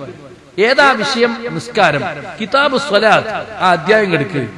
ഏതാ വിഷയം? കൈകെട്ടല, ബാബു വളുഉൽ യദ് എടുക്ക്. എത്ര എളുപ്പ. അപ്പൊ ലൈബ്രറികളിൽ പുസ്തകങ്ങൾ നിറഞ്ഞു നിൽക്കുന്ന ഈ കാലത്ത് നമുക്ക് എല്ലാവർക്കും ഏത് ഹദീസ് വേണമെങ്കിലും കണ്ടെത്താൻ സൗകര്യമുണ്ട്. ഇന്നിപ്പോ ലൈബ്രറിയിലും പോണ്ട. ഇന്ന് ലൈബ്രറികളൊക്കെ ഒരു CD-യിലാക്കിയിരിക്കാം. 15,000 കിതാബ്, 20,000 കിതാബ്, 40,000 കിതാബ് ഒരു CD-യിലാ. അതുകൊണ്ട് ഇട്ടിട്ട് ഇങ്ങോട്ട് ഞെക്കിയാല് ഹദീസിന്റെ ലഫ്ള് അടിച്ചു കൊടുത്താ ഏത് കിതാബിലൊക്കെ ഒന്ന് കണ്ടിട്ട് നമ്മളെ മുമ്പിലോട്ട് വരും. കണ്ടോ? അത്ര സൗകര്യ ഇന്നത്തെ കാലഘട്ടത്തിൽ. വലിയ ലൈബ്രറികളൊക്കെ ഒരു CD-യിൽ ഒതുക്കിയിരിക്കുന്ന കാലത്താണ് നാം ജീവിക്കുന്നത്. അത് വേണമെങ്കിൽ ഒരു മൂക്കത്തോണ്ടുന്ന സാധനം മാതിരി ഒരു ഫ്ലാഷ് മെമ്മറിന്നോ ഒരു ഒറ്റ പറയുന്ന സാധനത്തിലിട്ടിട്ട് കീസിലിട്ട് കൊണ്ടു നടക്കുക. എവിടെ ചെന്നാലും കമ്പ്യൂട്ടറിൽ കുത്തി ഇങ്ങോട്ട് ഓണാക്കിയാ അതിങ്ങോട്ട് വരും. ഈ തരത്തിൽ ഹദീസുകൾ ഇത്ര വിപുലമായി ക്രോഡീകരിക്കപ്പെടുകയും മറ്റൊന്നും ചെയ്തൊരു കാലത്തല്ല ഇമാമിങ്ങൾ ജീവിച്ചത്. അപ്പൊ ഇമാം മാലിക് റഹ്മത്തുള്ളാഹി അലൈഹി ജീവിച്ചത് മദീനയിലാണ്. മദീനയിലാണ് സഹാബികൾ കൂടുതൽ ജീവിച്ചത്. അതുകൊണ്ട് ഹദീസുകൾ കൂടുതൽ ലഭിക്കാനുള്ള സാധ്യത ആർക്കുള്ളത്? ഇമാം മാലിക്കിനുള്ളത്. ഇമാം ഷാഫി റഹ്മത്തുള്ളാഹി അലൈഹി ആണെങ്കിൽ മക്കത്തും മദീനത്തും അതുപോലെ തന്നെ മിസ്റിലും മറ്റൊക്കെ ജീവിച്ചിട്ടുള്ള ആളാണ്. അദ്ദേഹം അതിനുവേണ്ടി കുറെ യാത്ര ചെയ്തിട്ടുള്ള ആളാണ്. എന്നാൽ ഇമാം അബൂ ഹനീഫത്തുൽ കൂഫി റഹ്മഹുല്ലാ അദ്ദേഹം ജീവിച്ചത് അങ്ങ് അകലെ ഇറാഖിലാണ്. അവിടെ ഹദീസ് വിജ്ഞാനം കുറഞ്ഞ ഒരു സ്ഥലമാണ്. സ്വാഭാവികമായും അദ്ദേഹത്തിന് കുറെ ഹദീസുകൾ ലഭിച്ചില്ല എന്നത് സ്വാഭാവികമാണ്. ഇങ്ങനെ ഇമാമിയങ്ങൾക്ക് ഹദീസുകളുടെ ലഭ്യതയിലുള്ള ഏറ്റക്കുറച്ചിലാണ് അവർ അഭിപ്രായ വ്യത്യാസത്തിനുള്ള ഒരു കാരണം. അപ്പൊ നമുക്ക് വേഗം മനസ്സിലാകും, ഒരു ഇമാമിന് ഹദീസ് കിട്ടി, മറ്റേ ഇമാമിന് കിട്ടിയില്ല. അപ്പൊ രണ്ടാളെ അഭിപ്രായം വ്യത്യാസം ഉണ്ടാവുമല്ലോ, അല്ലേ? അതാണ് ഒരു കാരണം. രണ്ടാമത്തത് ഹദീസ് കിട്ടി, പക്ഷേ ഹദീസിന്റെ സ്വഹ്ഹത്തിനെ പറ്റി, അത് സ്വഹീഹാണോ ലഈഫാണോ എന്നതിനെ പറ്റി അവർക്കിടയിൽ ഉണ്ടായ അഭിപ്രായ വ്യത്യാസം. ഹദീസിന്റെ സിഹത്തും ലഅഫും പരിശോധിച്ചു തീരുമാനിക്കുന്ന മുസ്തലഹുൽ ഹദീസിന്റെ നിയമങ്ങൾ പൂർണ്ണമായും ക്രോഡീകരിക്കപ്പെട്ട് പ്രചാരത്തിൽ വരുന്നതിന് മുമ്പ് ഇമാമിയങ്ങളെ സംബന്ധിച്ചിടത്തോളം അത് സ്വാഭാവികമാണ്. ഒരാൾക്ക് സഹീഹായി തോന്നിയത് മറ്റേയാൾക്ക് സഹീഹായി തോന്നിക്കൊണ്ടത് അയാൾ ലഈഫാണെന്ന് വിചാരിച്ചു. അപ്പൊ കിട്ടാത്ത പോലെ തന്നെയല്ലേ ഒരു ഹദീസ് കിട്ടിയതും കിട്ടിയ ഹദീസ് കിട്ടാത്തതും കിട്ടിയ ഹദീസ് ലഈഫാകുന്നതും ഫലത്തിൽ ഒരുപോലെയാണ്. അങ്ങനെയും അഭിപ്രായ വ്യത്യാസം ഉണ്ടാകാം. അപ്പൊ ഹദീസ് കിട്ടാതിരിക്കുക, കിട്ടിയ ഹദീസ് സഹിയാണോ അല്ലേ എന്ന് തർക്കം ഉണ്ടാവുക. അതുപോലെ തന്നെ കിട്ടിയ ഹദീസിന്റെ ആശയത്തെ സംബന്ധിച്ച അഭിപ്രായ വ്യത്യാസം. ആ ഹദീസിന്റെ ഉദ്ദേശം ഇന്നതാണ് ഒരു ഇമാം മനസ്സിലാക്കി, മറ്റയാൾ മനസ്സിലാക്കിയത് അങ്ങനെ നേരെ മറിച്ചാണ് ഉദ്ദേശിച്ചത് മനസ്സിലാക്കി. വ്യാഖ്യാനത്തിലുള്ള വ്യത്യാസം. അല്ലെങ്കിൽ ആ ഹദീത്ത് റിപ്പോർട്ട് ചെയ്ത അതിന്റെ സനദിലുള്ള റാവിയെ കുറിച്ച് അയാൾ പ്രബലനാണെന്ന് ഒരു ഇമാം മനസ്സിലാക്കി, അല്ല അയാൾ ദുർബലനാണെന്ന് മറ്റേ ഇമാം മനസ്സിലാക്കി. അപ്പൊ ഇങ്ങനെയുള്ള സ്വാഭാവികമായ കാരണങ്ങൾ കൊണ്ട് തെളിവുകൾ കിട്ടുന്നതിലും മനസ്സിലാക്കുന്നതിലും വിലയിരുത്തുന്നതിലുമുള്ള ഏറ്റക്കുറിച്ചിലാണ് മദ്ഹബിന്റെ ഇമാമുകൾക്കിടയിൽ അഭിപ്രായ വ്യത്യാസം ഉണ്ടാകാനുണ്ടായ കാരണം. പക്ഷെ അവർക്കൊരു ഗുണമുണ്ട്. എന്താ ഗുണം എന്നറിയോ? തെളിവ് കിട്ടിയാൽ പിന്നെ ഞഞ്ഞം മിഞ്ഞം പറഞ്ഞു നിൽക്കൂല. കിട്ടാത്ത ഹദീസ് കൊണ്ടേ കൊടുത്താൽ അല്ലോ ഞാൻ ഇത് പറഞ്ഞ തെറ്റാണല്ലോ, ഞാൻ തിരുത്തുള്ളൂ, അപ്പൊ തിരുത്തും. ഞാൻ പണ്ട് പറഞ്ഞത് അങ്ങനെയല്ലേ, അവിടെ ക്ലാസ് എടുത്തിട്ടില്ലേ, ഈ പള്ളിയിൽ പറഞ്ഞിട്ടില്ലേ, അവരെന്താ വിചാരിക്കുക, അതൊന്നും അവർക്ക് പ്രശ്നമല്ല. തെളിവുകൾ കിട്ടിക്കഴിഞ്ഞാൽ പിന്നെ അഭിപ്രായം മാറ്റുന്നതിലോ അല്ലെങ്കിൽ തിരുത്തി പറയുന്നതിലോ അവർക്ക് യാതൊരു സങ്കോചവും ഉണ്ടായിരുന്നില്ല. നിങ്ങൾക്ക് എല്ലാവർക്കും അറിയാം, ഇമാം ഷാഫിഈ റഹ്മത്തുള്ളാഹി അലൈഹിക്ക് 2 ഖൗലുണ്ട്. ഒന്ന് ഖൗലുൻ ഖദീം, പഴയ അഭിപ്രായം. ഒന്ന് ഖൗലുൻ ജദീദ്, പുതിയ അഭിപ്രായം. അല്ല, ഖാല ഷാഫിഈ ഫിൽ ഖദീം, കിതാബിലൊക്കെ കാണാം ഇമാം ഷാഫി ഖദീമായ അഭിപ്രായത്തിൽ ഇങ്ങനെ പറഞ്ഞു. വഖാല ഫിൽ ജദീദ്, ജദീദിൽ മൂപ്പർ ഇങ്ങനെയാ പറഞ്ഞത്. എന്താ കാരണം? ആദ്യകാലത്ത് കിട്ടിയ ഹദീസുകളുടെ അടിസ്ഥാനത്തിൽ അദ്ദേഹം അഭിപ്രായം പറഞ്ഞു. പിന്നീട് കൂടുതൽ പഠിച്ചപ്പോ കൂടുതൽ ഹദീസുകൾ കിട്ടി. അപ്പൊ പഴയ അഭിപ്രായത്തെ തിരുത്തിയിട്ട് പുതിയ അഭിപ്രായം പറഞ്ഞു. പക്ഷെ പിന്നീട് വന്ന ചില ആളുകള് പഴയ തന്നെയാണ് കൂടുതൽ ശരി എന്ന് പറഞ്ഞിട്ട് അതിനെ തർജീഹ് ചെയ്ത് അങ്ങനെയും ചില ഗ്രന്ഥങ്ങളിൽ നമുക്ക് കാണുവാൻ സാധിക്കും. ഇതൊന്നും ആ കാലഘട്ടത്തിൽ പുതുമയുള്ള കാര്യമായിരുന്നില്ല. ഇന്നത്തെ പോലെയുള്ള ഈഗോ പ്രശ്നങ്ങളോ അല്ലെങ്കിൽ തിരുത്തിയാൽ ഇപ്പൊ ആളുകൾ എന്താ വിചാരിക്കുക, ഇയാൾക്കൊരു സ്ഥിരത ഇല്ലല്ലോ, ഇയാൾക്ക് ഇതൊക്കെ പഠിച്ചിട്ട് പറഞ്ഞാൽ പോരെ, ആദ്യം ഒന്ന് പറയും പിന്നെ ഒന്ന് മാറ്റും, നമ്മളിപ്പോ എന്താ നീ കാട്ടുക, ആരുതാ ഇപ്പൊ വിശ്വസിക്കുക, നിങ്ങൾ ഇപ്പൊ ഈ പറഞ്ഞ നാളെ മാറുവോ എന്നൊക്കെ ചോദിച്ചിട്ട് ആളുകള് പണ്ഡിതന്മാരെ വിരട്ടുന്ന കാലല്ല അന്ന്. ഇമാം അവർക്ക് അന്ന് കിട്ടിയനുസരിച്ച് അദ്ദേഹം അന്ന് പറഞ്ഞു. അദ്ദേഹത്തിന് പിന്നീട് തെളിവ് കിട്ടിയപ്പോ അദ്ദേഹം മാറ്റി പറഞ്ഞു എന്നതല്ലാതെ ആളുകൾ എന്തു പറയും എന്ന ചിന്ത പണ്ഡിതന്മാർക്കും ഉണ്ടായിരുന്നില്ല. ആളുകളെ ആശ്രയിച്ച് കഴിയുന്ന, ആളുകൾ കൊടുക്കുന്ന നക്കാപ്പിച്ചകൾ കൊണ്ട് ജീവിക്കുന്ന പണ്ഡിതന്മാരാണെങ്കിൽ അവരെപ്പോഴും അങ്ങനെയാണ്. ആളുകൾക്ക് ഒപ്പിച്ചേ നിൽക്കാൻ പറ്റുള്ളൂ. നമ്മളെ ചോറും തിന്നിട്ട് ഇയാൾ ഇന്ന് പറയാ, ഇയാൾ നാളെ പറയാം, കൊടുക്കണ്ട അയാൾക്ക് ചോറ്, പോയുടെ പണി നോക്കട്ടെ, അയാളെ പുറത്താക്ക വള്ളിന്ന് എന്ന് നാട്ടുകാരങ്ങ് തീരുമാനിക്കും. അപ്പൊ സ്ഥാനമാനങ്ങളും കിട്ടിക്കൊണ്ടിരിക്കുന്ന ഒരുപാട് ആനുകൂല്യങ്ങളൊക്കെ നിന്നുപോകുന്നു വിചാരിച്ചിട്ട് പയതിഞ്ഞിപ്പോ മുണ്ടണ്ട എന്ന് വിചാരിക്കും. അങ്ങനത്തെ പ്രശ്നങ്ങളൊന്നും ഇമാമിയങ്ങൾക്കുണ്ടായിരുന്നില്ല എന്നുകൂടി നമ്മൾ മനസ്സിലാക്കണം. ഇനി സുഹൃത്തുക്കളെ, എന്താ ഇമാമിയങ്ങൾ പറഞ്ഞത്? ഞങ്ങളെ വാക്ക് തഖ്ലീദ് ചെയ്യണം എന്ന് ഇമാം ഷാഫി പറഞ്ഞിട്ടുണ്ടോ? എന്നെ തഖ്ലീദ് ചെയ്തോളൂ, എന്റെ തെളിവും ന്യായമൊന്നും നിങ്ങൾ നോക്കണ്ട, എന്റെ കിതാബിൽ കണ്ട അത് നിങ്ങൾ ചങ്ക് തൊടാതെ വിഴുങ്ങിയാൽ മതി എന്ന് ഇമാം ഷാഫിയോ ഇമാം മാലിക് ബിൻ അനസോ ഇമാം അഹമ്മദോ ആരെങ്കിലും പറഞ്ഞിട്ടുണ്ടോ എന്ന് നിങ്ങൾ ഈ മദ്ഹബ് വാദികളോട് ചോദിച്ചു നോക്കണം. ഞങ്ങൾ ഒരുപാട് കാലമായി ചോദിച്ചുകൊണ്ടിരിക്കുന്ന കാര്യമാണ്. ഒരൊറ്റ ഇമാമും അങ്ങനെ പറഞ്ഞിട്ടില്ല. അവരൊക്കെ പറഞ്ഞത് അള്ളാന്റെ റസൂൽ എന്താ പറഞ്ഞത്? കിതാബിലേക്കും സുന്നത്തിലേക്കും മടങ്ങണം. അതന്നെയാണ് ഇമാമിയങ്ങളൊക്കെ പറഞ്ഞത്.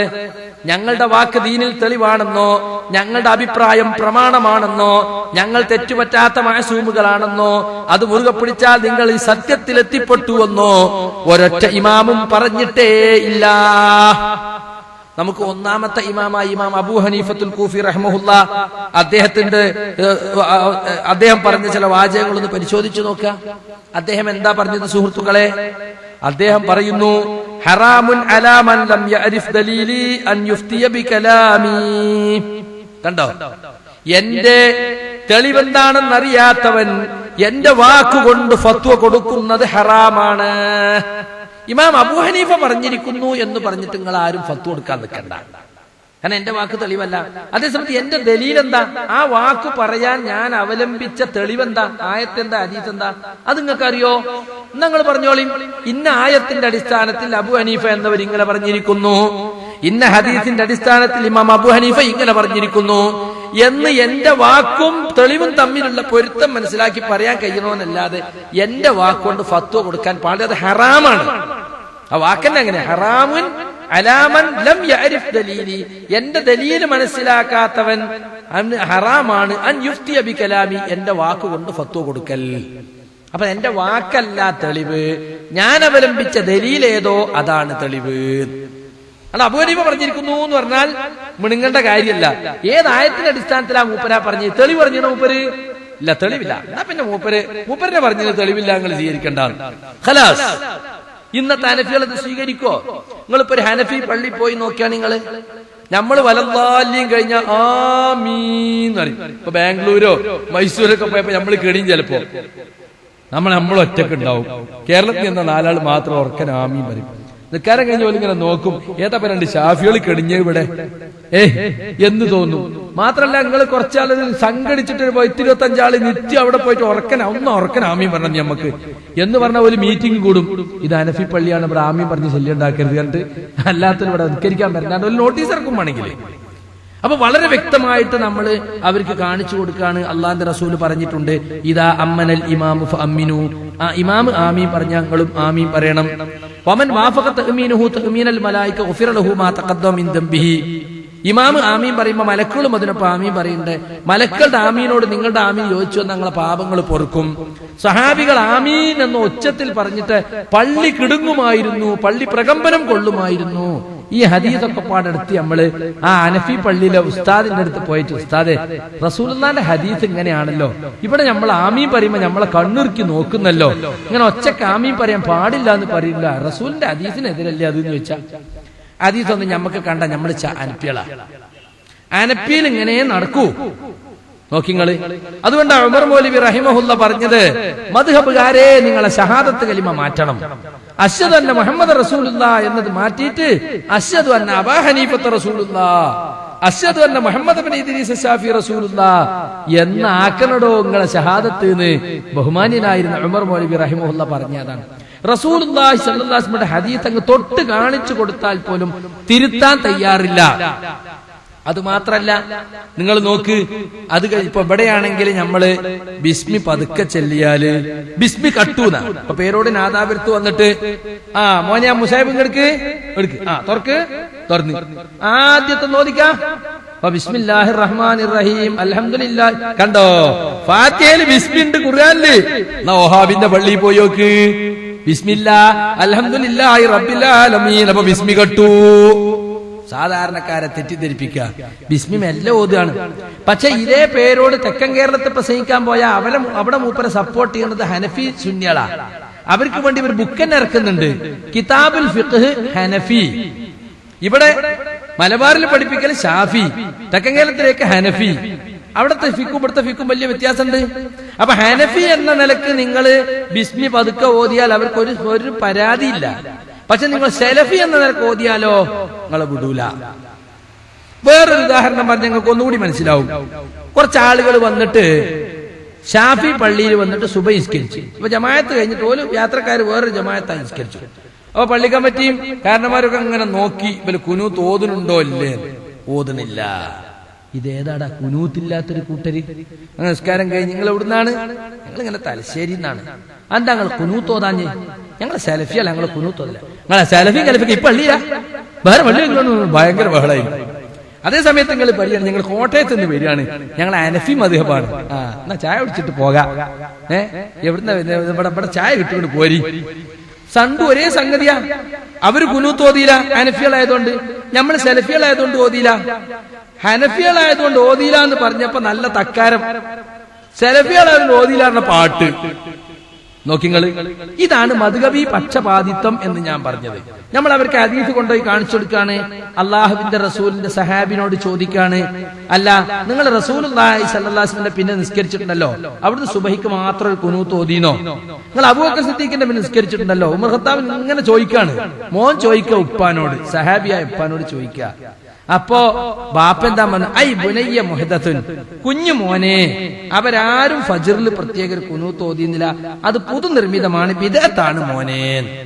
ഈ ഹദീസാണ് കാണിച്ചത്. ഞങ്ങൾ അൻപികളാ, അല്ല ഞങ്ങൾ ശാഫികളാ, ഞങ്ങൾക്ക് അതൊന്നും കാണണ്ട. തെളിവൊക്കെ ഇമാമിങ്ങൾ നോക്കിയിട്ടുണ്ടാവും. ഞങ്ങളെ മദ്ഹബില് സുബഹിന്റെ കുനൂത്ത് വിട്ടുകളഞ്ഞ സഹുവിന്റെ സുജൂദ് ചെയ്യണമെന്നാ നിയമം. ഹദീസൊന്നും ഞങ്ങൾക്ക് കാണണ്ട, ഹദീസൊന്നും ഞമ്മക്ക് തിരിയില്ല. അതൊക്കെ ഇമാമിങ്ങൾ നോക്കിയിട്ടുണ്ടാവും. ഹദീസ് നോക്കിയിട്ട് അതിനൊരു വിധി കണ്ടുപിടിക്കാനുള്ള യോഗ്യത നിൽക്കുന്ന ജീവിച്ചിരിപ്പില്ല. അതൊക്കെ ആദ്യത്തെ 3 നൂറ്റാണ്ടോടെ കഴിഞ്ഞു പോയിരിക്കുന്നു എന്ന് പറയും. അപ്പൊ സഹീഹായ ഹദീസ് തൊട്ട് കാണിച്ചു കൊടുത്താൽ പോലും മദ്ഹബി അഭിപ്രായങ്ങൾ കൈയൊഴിക്കാൻ തയ്യാറില്ലാത്ത, ഹദീസിനേക്കാളേറെ മദ്ഹബിന് പ്രാധാന്യം കൊടുക്കുന്ന ഒരു കൂട്ടർ ഇവിടെ വളർന്നു വരുന്നുണ്ട്. ഇതാണ് യഥാർത്ഥത്തിൽ അപകടം എന്ന് പറയുന്നത്. ഒരാള് ഒരു മദ്ഹബ് അനുസരിച്ച് പഠിച്ചു വളർന്നു, അതനുസരിച്ച് അയാൾ അമലൊക്കെ ചെയ്തു. ഇപ്പൊ കർമ്മശാസ്ത്ര കാര്യത്തിലാണല്ലോ ഇപ്പൊ കാര്യമായിട്ട് മദ്ഹബ്. നിസ്കാരം, നോമ്പ്, സക്കാത്ത്, ഹജ്ജ്, നിക്കാഹ്, തലാഖ്, ഇങ്ങനെയുള്ള കർമ്മശാസ്ത്ര കാര്യങ്ങൾ ഒരാളൊരു മദ്ഹബ് പിൻപറ്റി പ്രവർത്തിച്ചാൽ തെറ്റായ കാര്യമല്ല. പക്ഷെ ഒരാൾ തെളിവിന്റെ അടിസ്ഥാനത്തിൽ നിങ്ങളുടെ മദ്ഹബിലെ ഇന്ന അഭിപ്രായം സ്വഹീഹായ ഹദീസിനെതിരാണെന്ന് സ്വഹീഹായ ഹദീസ് കാണിച്ചെന്നാൽ ഞമ്മക്ക് ഉസ്താദ് പണ്ടേ പഠിപ്പിച്ചതാണ്, അത് നമ്മൾ വിടൂല, ഹദീസുമായിട്ടൊന്നും ഞമ്മക്ക് കേൾക്കണ്ട. ഇതിനാണ് യഥാർത്ഥത്തിൽ തഖ്ലീദ് മനസ്ഥിതി എന്ന് പറയുന്നത്. മറ്റുള്ള നിലക്ക് ഒരു മദ്ഹബ് അനുസരിച്ച് അമൽ ചെയ്തു എന്നതുകൊണ്ട് ഒരാൾ ഇസ്ലാമിൽ നിന്ന് പുറത്താകുന്നില്ല. പക്ഷെ ഈ നിലക്ക് മദ്ഹബിലെ അഭിപ്രായം ഹദീസിനെതിരാണെന്ന് ചൂണ്ടിക്കാണിച്ചു കൊടുത്താൽ പോലും തിരുത്താൻ തയ്യാറില്ലാത്തവർ ഇമാമിങ്ങളുടെ വസിയത്തിനെ പോലും യഥാർത്ഥത്തിൽ എതിർക്കുകയാണ് ചെയ്യുന്നത്. അപ്പൊ ഇമാം അബൂ ഹനീഫ പറഞ്ഞ വാക്ക് കേട്ടില്ല നിങ്ങൾ? ഇനിയും അദ്ദേഹം പറഞ്ഞത് കേട്ടോളൂ. അദ്ദേഹത്തിന്റെ സന്തത സഹചാരിയായിരുന്ന അബൂ യൂസുഫ് അദ്ദേഹത്തോട് പറയാണ്, വൈഹക യാ യാഖൂബ്, യാക്കൂബേ നിനക്ക് നാശം. അത് നാശം എന്നുള്ള അർത്ഥത്തിൽ പറഞ്ഞല്ലോ, ഛേ എന്ന് പറയില്ലേ, അങ്ങനത്തെ ഒരു വർത്താനം. വൈഹക യാക്കൂബേ, ഛേ എന്താ നീ ചെയ്യുന്നത്? ലാ തക്തുബ് കുല്ലമാ തസ്മഉ മിന്നി, എന്റെ നിന്ന് കേൾക്കുന്നതെല്ലാം നീ കുറിച്ചു വെക്കാൻ നിൽക്കല്ലേ, എഴുതി വെക്കാൻ നിൽക്കല്ലേ. ഫഇന്നി ഖദ് അറ റഅയൽ യൗം വഅത്റുകുഹു ഗദാ, ഇന്ന് ഞാനൊരു അഭിപ്രായം പറയും, നാളെ ഞാൻ ആ അഭിപ്രായം ഉപേക്ഷിക്കും. കാരണം അതിനെതിൽ തെളിവ് കിട്ടിയാൽ ഇന്നലെ പറഞ്ഞല്ലോ എന്ന് വിചാരിച്ച അവിടെ തന്നെ നിൽക്കൂല. നാളെ ഞാനൊരു അഭിപ്രായം പറയും, മറ്റന്നാൾ ഞാനത് ഒഴിവാക്കും. അതുകൊണ്ട് തൊള്ളീന്ന് വീണതൊക്കെ എഴുതിയേക്കാൻ നിൽക്കല്ലേ എന്ന് തന്റെ ശിഷ്യനായ അബൂ യൂസുഫിനോട് ഇമാം അബൂ ഹനീഫത്തുൽ കൂഫി പറയുകയാണ്. കണ്ടങ്ങള് ഇതാണ്, അതായിരുന്നു ഇമാമിങ്ങളുടെ നിലപാട്. ഞങ്ങൾ അഭിപ്രായം പാറ പോലെ ഉറച്ച കോൺക്രീറ്റ് അഭിപ്രായമാണ്, അതിൽ പിന്നെ മാറ്റം തന്നെ ഇല്ല. അതുകൊണ്ട് അങ്ങോട്ട് കേട്ടാൻ മിണിങ്ങിയാ മതി, തെളിവൊന്നും ഇങ്ങോട്ട് ചോദിക്കണ്ട എന്ന ഇന്നത്തെ മുസ്ലിയാക്കന്മാരുടെ നിലപാട് ഒരിക്കലും ഇമാമിങ്ങൾക്കുണ്ടായിരുന്നില്ല. അതുപോലെ ഇമാം അബൂ ഹനീഫത്തുൽ കൂഫി അഭിപ്രായം പറയുമ്പോ ദീനിയായ വിഷയത്തിൽ തന്റെ നിലപാട് വ്യക്തമാക്കുമ്പോൾ അദ്ദേഹം കൂടെ പറയും, ഹാദാ റഅ്യു നുഅ്മാൻ ഇബ്നു സാബിത്ത്. അദ്ദേഹത്തിന്റെ പേര് നുഅ്മാൻ ഇബ്നു സാബിത്ത്, അബൂ ഹനീഫ ഓമന പേര്. ഇത് നുഅ്മാന്റെ അഭിപ്രായമാണ്, എന്റെ അഭിപ്രായമാണ്. ഫമൻ ജാഅ ബി അഹ്സന മിന്നു ഫഹുവ ഔലാ ബിസ്സവാബ്, ഇതിനേക്കാൾ ഏറ്റവും ഉത്തമമായ ഒരു അഭിപ്രായം ആരെങ്കിലും കൊണ്ടുവന്ന അതാണ് ശരിയാകാൻ ഏറ്റവും യോജിച്ചത് എന്ന് പറയും. അതുപോലെ തന്നെ അവരൊക്കെ പൊതുവെ ഉപയോഗിച്ചിരുന്ന ഒരു വാക്കാണ്, ഇത് സത്യമാണെങ്കിൽ എന്നിൽ നിന്നും അള്ളാഹുവിൽ നിന്നുള്ളതാണ്, ഇത് തെറ്റാണെങ്കിൽ എന്നിൽ നിന്നും ശൈത്താൻ എന്നുള്ളതാണ്. അവര് അല്ലാഹു അഅലം എന്നും പറയും. അപ്പൊ ഞങ്ങൾ അഭിപ്രായം കൃത്യമായ ദീനിന്റെ അഭിപ്രായമാണ്, അതിന്റെ തെളിവൊന്നും നിങ്ങൾ നോക്കണ്ടെന്ന് ഒരൊറ്റ ഇമാമും പറഞ്ഞിട്ടില്ല. ഇനി നിങ്ങൾ നോക്ക്, ഇമാം ശാഫിഈ റഹ്മത്തുള്ളാഹി അലൈഹി അദ്ദേഹം പറഞ്ഞതെന്താ? അദ്ദേഹത്തിന്റെ വാക്ക് ഒരു സ്ഥലത്ത് അദ്ദേഹം പറഞ്ഞു, ഇദാ സഹൽ ഹദീസു ഫഹുവ മദ്ഹബി, ഹദീസ് സഹീഹായാൽ അതാകുന്നു എന്റെ വീക്ഷണം. ഇതേ വാക്ക് ഇമാം അബൂ ഹനീഫയും പറഞ്ഞിട്ടുണ്ട്. എന്റെ വീക്ഷണങ്ങൾ തെരഞ്ഞു പോണ്ട, ഹദീസ് സഹിയായിക്കട്ടെ, അതെന്റെ വീക്ഷണം, അത് കണക്കാക്കിക്കോളി. ഹദീസിനെതിരായ ഒരു വീക്ഷണം എനിക്കുണ്ടാവൂല, അതുണ്ടെങ്കിൽ നിങ്ങൾ തള്ളിയിട്ട് ഹദീസ് എടുത്തോളീ. ഇദാ സഹൽ ഹദീസു ഫഹുവ മദ്ഹബി എന്നതിന് കേരളത്തിലെ മുസ്ലിയാക്കന്മാര് ശാഫിഈ മദ്ഹബിന്റെ പ്രണേതാക്കളായ മുസ്ലിയാക്കന്മാര് പറയല് അതൊരു വെല്ലുവിളിയാണ്. എന്താ വെല്ലുവിളി? ഹദീസിനെതിരായ ഒരു അഭിപ്രായം എനിക്ക് ഉണ്ടാവൂല, അതുകൊണ്ട് എന്റെ അഭിപ്രായം കണ്ട അത് ഹദീസിന് ഒത്ത അഭിപ്രായമാണെന്ന് കണക്കാക്കിക്കോളി എന്ന വെല്ലുവിളിയാണത്. വാസ്തവത്തിൽ വെല്ലുവിളിയല്ല, തന്റെ പരിമിതിയെ കുറിച്ച് അദ്ദേഹം പറഞ്ഞതാണത്. അദ്ദേഹം മറ്റൊരു സ്ഥലത്ത് പറഞ്ഞെന്താ അറിയോ? ഇദാ റഅയ്തും ഫീ കലാമി മാ യുഖാലിഫുൽ ഹദീസ ഫഅമലൂ ബിൽ ഹദീസി വദ്രിബൂ ബി കലാമി അൽ ഹായിത. കണ്ടോ, നിങ്ങൾ എന്റെ വാക്കിൽ റസൂലുള്ളാഹി സ്വല്ലല്ലാഹു അലൈഹി വസല്ലമയുടെ ഹദീസിന് എതിരായ വല്ലതും കണ്ടാൽ ഫഅമലൂ ബിൽ ഹദീസി, ഹദീസ് കൊണ്ട് നിങ്ങൾ അമൽ ചെയ്യണം. വദ്രിബൂ ബി കലാമി അൽ ഹായിത, എന്റെ വാക്കിനെ നിങ്ങൾ മതിലിലടിക്കണം. അറബിയിൽ അങ്ങനെ തോട്ടിലെറിയെന്ന് പറയില്ല നമ്മൾ മലയാളത്തിൽ, അതിന് തുല്യമായ ഒരു പ്രയോഗം. എന്റെ വാക്ക് നിങ്ങൾ വലിച്ചെറിയണം, റസൂലുള്ളാഹി സ്വല്ലല്ലാഹു അലൈഹി വസല്ലമയുടെ ഹദീസിനെ നിങ്ങൾ കൊണ്ട് അമൽ ചെയ്യണം. അപ്പൊ ഇന്നെന്ത് കിട്ടി? ചിലപ്പോഴൊക്കെ എന്റെ അഭിപ്രായം ഹദീസിനെതിരെ വന്നേക്കാം. കാരണം എനിക്ക് കിട്ടാത്ത ഹദീസ് ഉണ്ടാവും, അല്ലെങ്കിൽ എനിക്ക് തിരിയാത്ത ഹദീസ് ഉണ്ടാവും, ഞാൻ മനസ്സിലാക്കിയിട്ടില്ലാത്ത ഹദീസ് ഉണ്ടാവും, ശ്രദ്ധയിൽപ്പെടാത്ത ഹദീസ് ഉണ്ടാവും. അങ്ങനെ വല്ലതും ഹദീസിനെതിരായിട്ട് എന്റെ വാക്കിൽ കണ്ടാൽ ഇമാം ഷാഫി പറഞ്ഞിരിക്കുന്നു, അദ്ദേഹം 10 ലക്ഷം ഹദീസ് മനപ്പാടമുള്ള വ്യക്തിയല്ലേ, മഹാനല്ലേ എന്നൊക്കെ പറഞ്ഞ ടൈമൊക്കെ അടിച്ചു തൂങ്ങി മുറുക്കി പിടിച്ച് നിൽക്കണ്ട. ഹദീസിനെതിരെ കണ്ടാൽ ഇമാം ഷാഫി പറയുന്നു, എന്റെ വാക്ക് നിങ്ങൾ വലിച്ചെറിഞ്ഞോ, എന്നിട്ട് റസൂലുള്ളാഹിന്റെ ഹദീസ് കൊണ്ട് നിങ്ങൾ അമൽ ചെയ്തോ. കാരണം എന്താ? എന്റെ വാക്ക് തെളിവല്ല, റസൂലുള്ളാഹിന്റെ ഹദീസാണ് തെളിവ്. ഇത് മാത്രല്ല, അദ്ദേഹം പറഞ്ഞതായിട്ട് മുഖ്തസറുൽ മുഅമ്മൽ എന്ന ഗ്രന്ഥത്തിന്റെ മുഖവരയിൽ ശാഫിഈ ഇമാമിന്റെ ശിഷ്യനായ ബുവൈത്തി രേഖപ്പെടുത്തിയ ഒരു വാക്ക് കേട്ടോളൂ. സമിഅതു ശാഫിഈയ യഖൂൽ, ഇമാം ഷാഫിഈ പറയുന്നത് കേട്ടു, ലഖദ് അല്ലഫ്തു ഹാദിഹിൽ കുതുബ വലം ആലു ഫീഹാ ജുഹദാ. ഞാൻ ഈ ഗ്രന്ഥങ്ങളൊക്കെ രചിച്ചു, എന്റെ എല്ലാ പരിശ്രമങ്ങളും, എന്റെ കഴിവിന്റെ പരമാവധി ഈ ഗ്രന്ഥം രചിക്കാൻ ഞാൻ ഉപയോഗിച്ചിട്ടുണ്ട്. എന്നാലും വലാ ബുദ്ദ അൻ യകൂന ഫീഹൽ ഖത, അതിൽ തെറ്റുകൾ കൂടാതെ കഴിയില്ല, അബദ്ധം അനിവാര്യമായി ഉണ്ടാകും. കാരണം ഞാൻ മനുഷ്യനാണല്ലോ. എന്നിട്ട് അതേ ആയത്ത് ധരിക്കുക, അല്ലാഹു തആല യഖൂൽ, അല്ലാഹു തആല പറയുന്നു, വലൗ കാന മിൻ ഇൻദി ഗൈരില്ലാഹ്, ഈ ഗ്രന്ഥം അല്ലാഹു അല്ലാത്തവരിൽ നിന്നാണ് വന്നിരുന്നതെങ്കിൽ ലവജദൂ ഫീഹി ഇഖ്തിലാഫൻ കസീറ, അതിൽ പല ധാരാളം വൈരുദ്ധ്യങ്ങൾ നിങ്ങൾ കണ്ടെത്തിയേനെ. ഖുർആനിൽ പരസ്പര വൈരുദ്ധ്യം ഉണ്ടോ? ആദ്യം പറഞ്ഞതിനെതിരെ പിന്നെ പറയോ? ഇല്ല, അത് അള്ളാന്റെ വാക്കാണ്. അപ്പൊ വൈരുദ്ധ്യവും അതുപോലെ തന്നെ ഒന്നൊന്നിനെതിരാകലൊക്കെ അല്ലാത്തത് അള്ളാന്റെ കിതാബിൽ മാത്രമേ ഉണ്ടാകുള്ളൂ. അതുകൊണ്ട് എന്റെ ഏത് ഗ്രന്ഥം ഞാൻ കഴിവിന്റെ പരമാവധി ശ്രദ്ധിച്ചിട്ടാണ് ഗ്രന്ഥരചന നടത്തിയിട്ടുള്ളത്. എന്നാലും വലാബുദ്ധൻ യകൂന ഫീൽ ഖതഉ, അബദ്ധം ഉണ്ടാതെ കഴിയൂല. നിർത്തിയില്ല അദ്ദേഹം.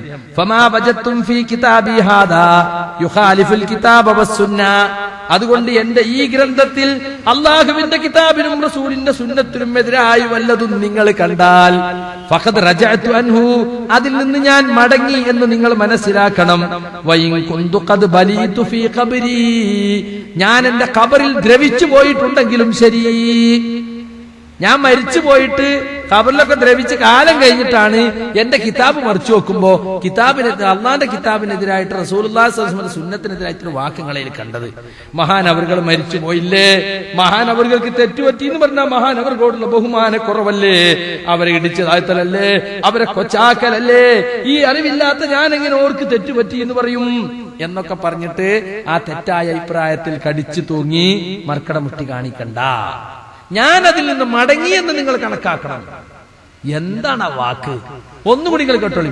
ഫമാ വജത്തും ഫീ കിതാബി ഹാദാ യുഖാലിഫുൽ കിതാബ വസ്സുന്ന, കിതാബിനും സുന്നത്തിനും എതിരായ വല്ലതും എന്റെ ഈ കിതാബിൽ നിങ്ങൾ കണ്ടാൽ ഫഖദ് റജഅതു അൻഹു, ആ അഭിപ്രായത്തിൽ ഞാൻ മടങ്ങി എന്ന് നിങ്ങൾ മനസ്സിലാക്കണം. കാരണം കിതാബിനും സുന്നത്തിനും എതിരായ അഭിപ്രായം എനിക്ക് ഉണ്ടാവൂല, ഉണ്ടാകാൻ പാടില്ല.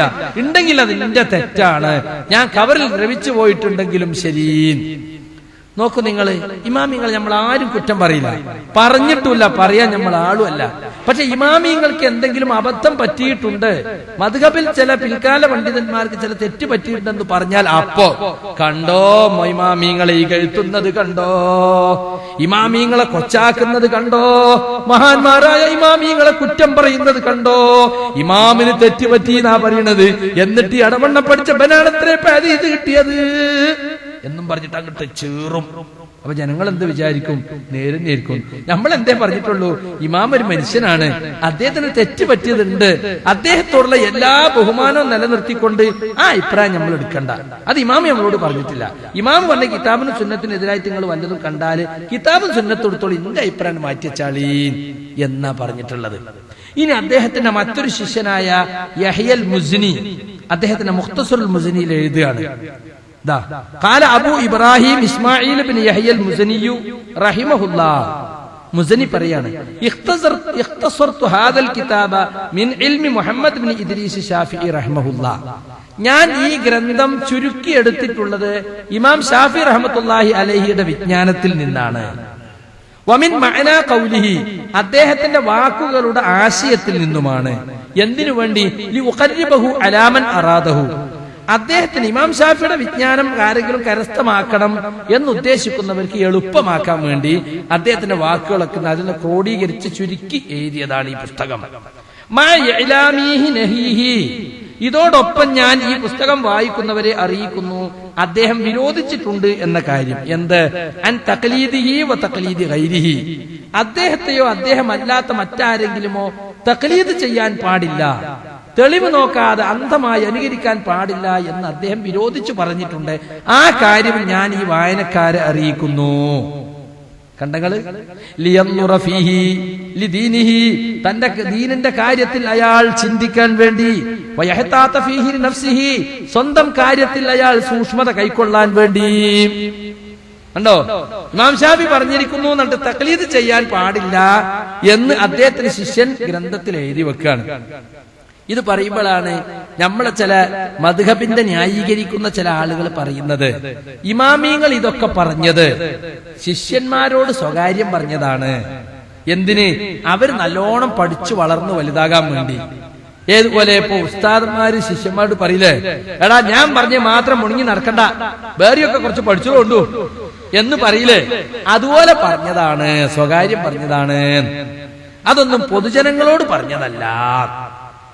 ഞാൻ ചോദിക്കട്ടെ, പൊതുജനങ്ങളോട് പറഞ്ഞതല്ലെങ്കിൽ പിൽക്കാലത്തുള്ളവർ വായിക്കുന്ന ഗ്രന്ഥങ്ങളിൽ ശിഷ്യന്മാരത് എഴുതി വെക്കോ? നമ്മളോട് സ്വകാര്യം പറഞ്ഞ എന്തിനാ? നമ്മളെ കാലശേഷമുള്ളവർക്ക് വായിക്കാൻ വേണ്ടി കിതാബ് രേഖപ്പെടുത്തും. അവർ ചിന്തിച്ചോ? അത് അറിയിക്കണം എന്ന് ഇമാം ഷാഫി പറഞ്ഞുകൊണ്ടാണല്ലോ അദ്ദേഹത്തിന്റെ ഒരു അറിയിപ്പും കൂടി ഞാൻ ഇവിടെ എഴുതുന്നു. ഇമാം ഷാഫിയുടെ ഇൽമിൽ നിന്നാണ് ഞാൻ ഈ കിതാബ് ക്രോഡീകരിച്ചെടുത്തിട്ടുള്ളത് എന്ന് പറഞ്ഞിട്ട് പരമായി അദ്ദേഹം പറഞ്ഞിട്ടുള്ളൊരു അറിയിപ്പ് ഞാനിവിടെ എഴുതുന്നു. എന്താണ്? അദ്ദേഹത്തെയോ അദ്ദേഹമല്ലാത്ത മറ്റാരെയോ തഖ്ലീദ് ചെയ്യരുത് എന്നൊരു അദ്ദേഹം പറഞ്ഞിട്ടുണ്ട്.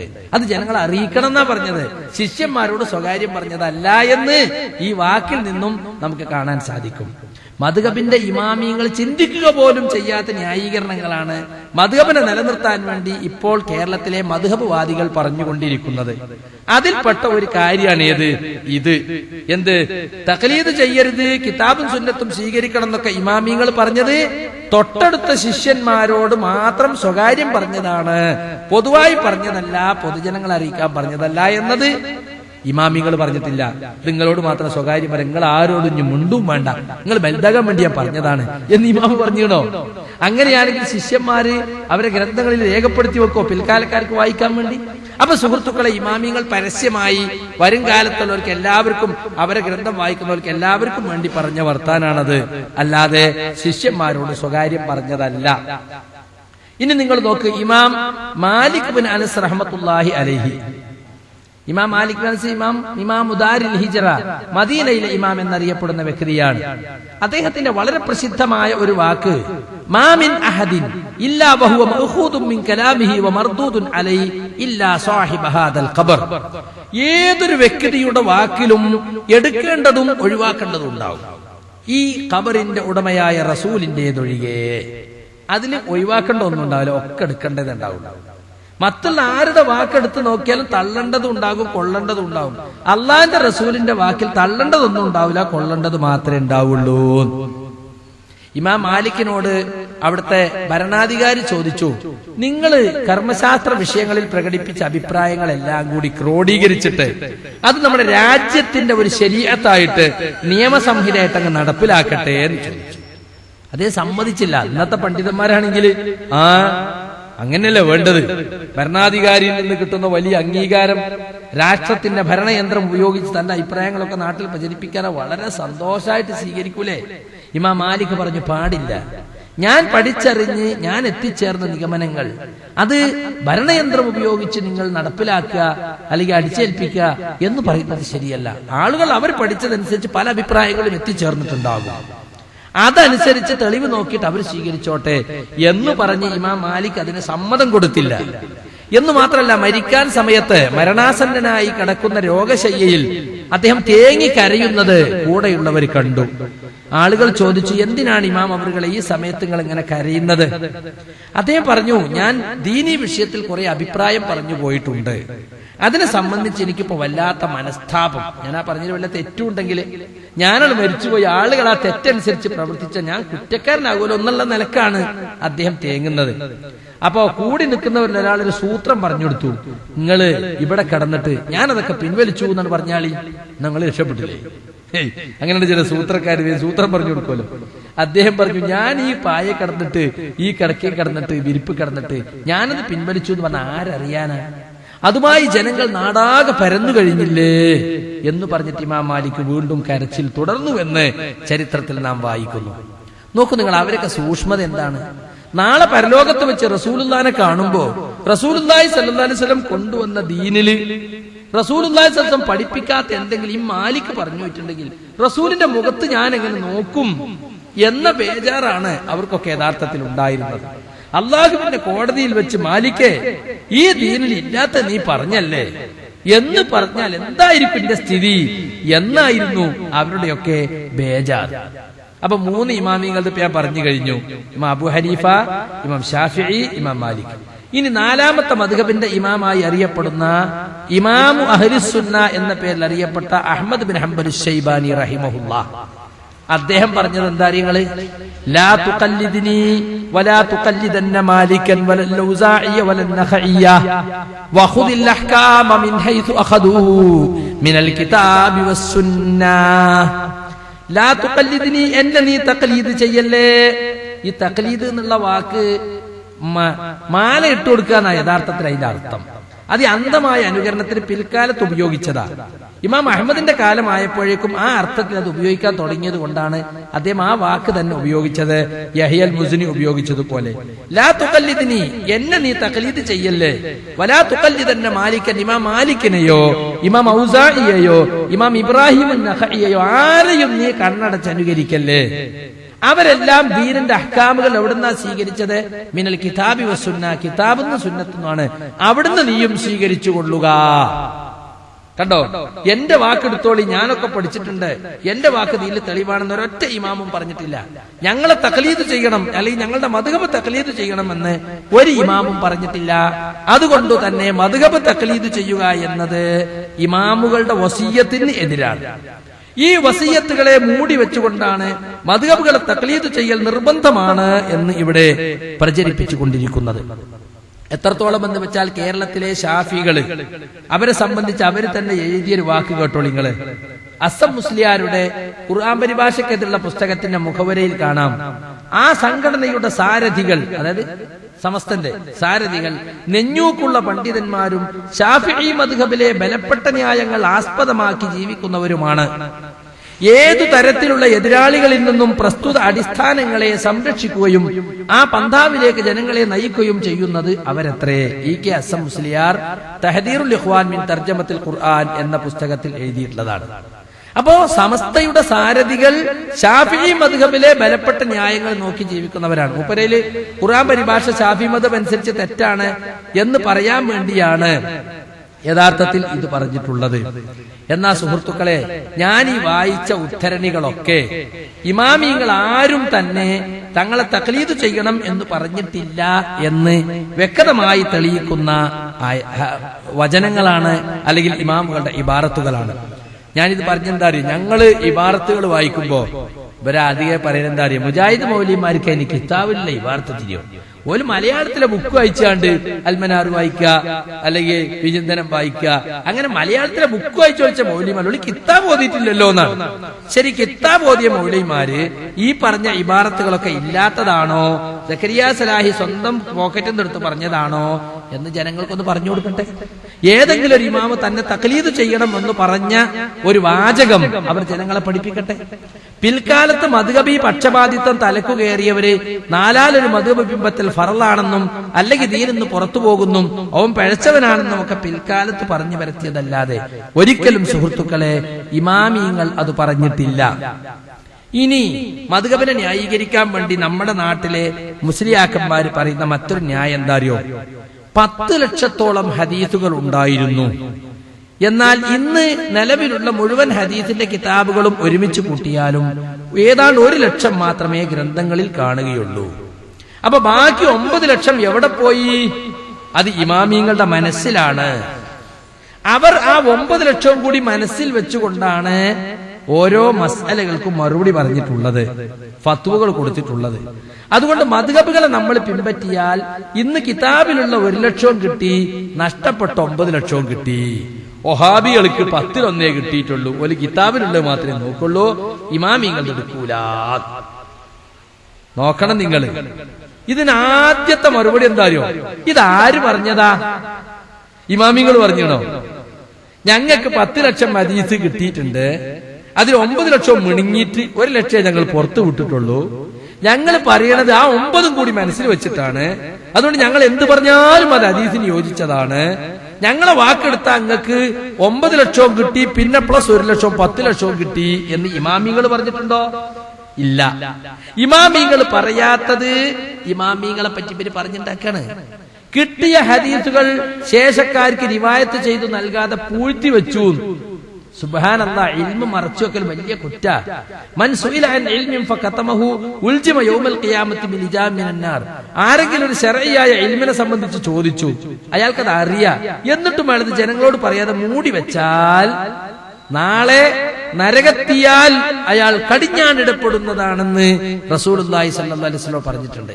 ചോദിച്ചാൽ മറച്ചുവെച്ചതിന് മാത്രമല്ല, മറ്റൊരു ഹദീസിൽ മൻ കതമ ഇൽമൻ, ചോദിച്ചാലും ഇല്ലെങ്കിലും തനിക്കറിയുന്നൊരു ശർഈയായ ഇൽമ് എന്തെങ്കിലും താല്പര്യങ്ങൾ കൊണ്ട് മറച്ചു വെച്ചാൽ അവൻ നാളെ നരകത്തീ കൊണ്ട് കടിഞ്ഞാണിടപ്പെടുമെന്ന് റസൂലുള്ളാഹി സ്വല്ലല്ലാഹു അലൈഹി വസല്ലം പറഞ്ഞിട്ടുണ്ട്. ഇത് മനസ്സിലാക്കിയ ഇമാമിങ്ങളെ ഇൽമു മറച്ചു വെക്കുവോ കുട്ടരെ? ഇൽമു മറച്ചു വെക്കുന്നത് കുറ്റകരല്ലേ? അപ്പൊ ഇമാമിങ്ങൾ ഒരു കുറ്റം ചെയ്തു എന്നാണ് പരി പറയുന്നത്. അപ്പൊ അള്ളാഹുവിന്റെ റസൂലിന്റെ 9 ലക്ഷം ഹദീസ് നമുക്ക് മിസ്സായി, ശുദ്ധ കളവാണ് പറയുന്നത്. അങ്ങനെ 10 ലക്ഷം ഹദീസും അതിൽ 9 ലക്ഷം മിസ്സിങ്ങും, കിട്ടിയത് 1 ലക്ഷം, ഐക്കുറെ ലൈഫും, അതല്ല യഥാർത്ഥത്തിലുള്ളത്. ഇപ്പോ ഇമാം ബുഖാരി റഹ്മത്തുള്ളാഹി അലൈഹി തനിക്ക് ലക്ഷക്കണക്കിന് സനദിൽ നിന്ന് ആ ബുഖാരി ക്രോഡീകരിച്ചെന്ന് പറഞ്ഞാൽ ലക്ഷക്കണക്കിന് ഹദീസ് അല്ല അവര് ഉപയോഗിച്ചത്. ഒരു ഹദീസ് തന്നെ ചിലപ്പോൾ 1000 സനദിലൂടെ വന്നിട്ടുണ്ടാവും. അതിന് 1000 ഹദീസായിട്ടാ കണക്കാക്കുക. പക്ഷെ ഇതിന്റെ ടെക്സ്റ്റ് ഒന്നേ ഉണ്ടാവുള്ളൂ. ഹദീസ് കാല റസൂലുള്ളാഹി എന്ന് പറഞ്ഞിട്ട് പറയുന്ന വചനം ഉണ്ടല്ലോ, അതൊന്നേ ഉണ്ടാവുള്ളൂ. പക്ഷെ അത് വിവിധ തരീഖുകളിലൂടെ വന്നതുകൊണ്ട് അവർ കണക്കാക്കും. അതിൽ ഏറ്റവും പ്രബലമായ തരീഖ് അവരെടുക്കുന്നു മാത്രം. അതാണ് യഥാർത്ഥത്തിൽ ലക്ഷക്കണക്കിന് ഹദീസ് എന്ന് പറയുന്നതിന്റെ ഉദ്ദേശം. ഇപ്പോ ഒരു ഇമാമ് 10 ലക്ഷം ഹദീസ് മനപ്പാടാക്കി എന്ന് പറഞ്ഞാൽ 10 ലക്ഷം ഹദീസ് ഉണ്ടോ? ഉണ്ടായിട്ടല്ല. ഒരു ഹദീസ് തന്നെ വിവിധ തരീഖുകളിലൂടെ അയാൾ മനപ്പാടാക്കിയിട്ടുണ്ടാവാം. അതൊക്കെ കുറച്ചൊക്കെ അതിശയോക്തി കലർന്ന വിവരണങ്ങളാണ് ഇമാമിങ്ങളുടെ ചരിത്രത്തിൽ പലതും നമ്മൾ കാണുന്നത്. ഏതായാലും ഇരിക്കട്ടെ, അങ്ങനെ സാധ്യത ഉണ്ടെങ്കിൽ തന്നെ ഇതാ ഉള്ളത്.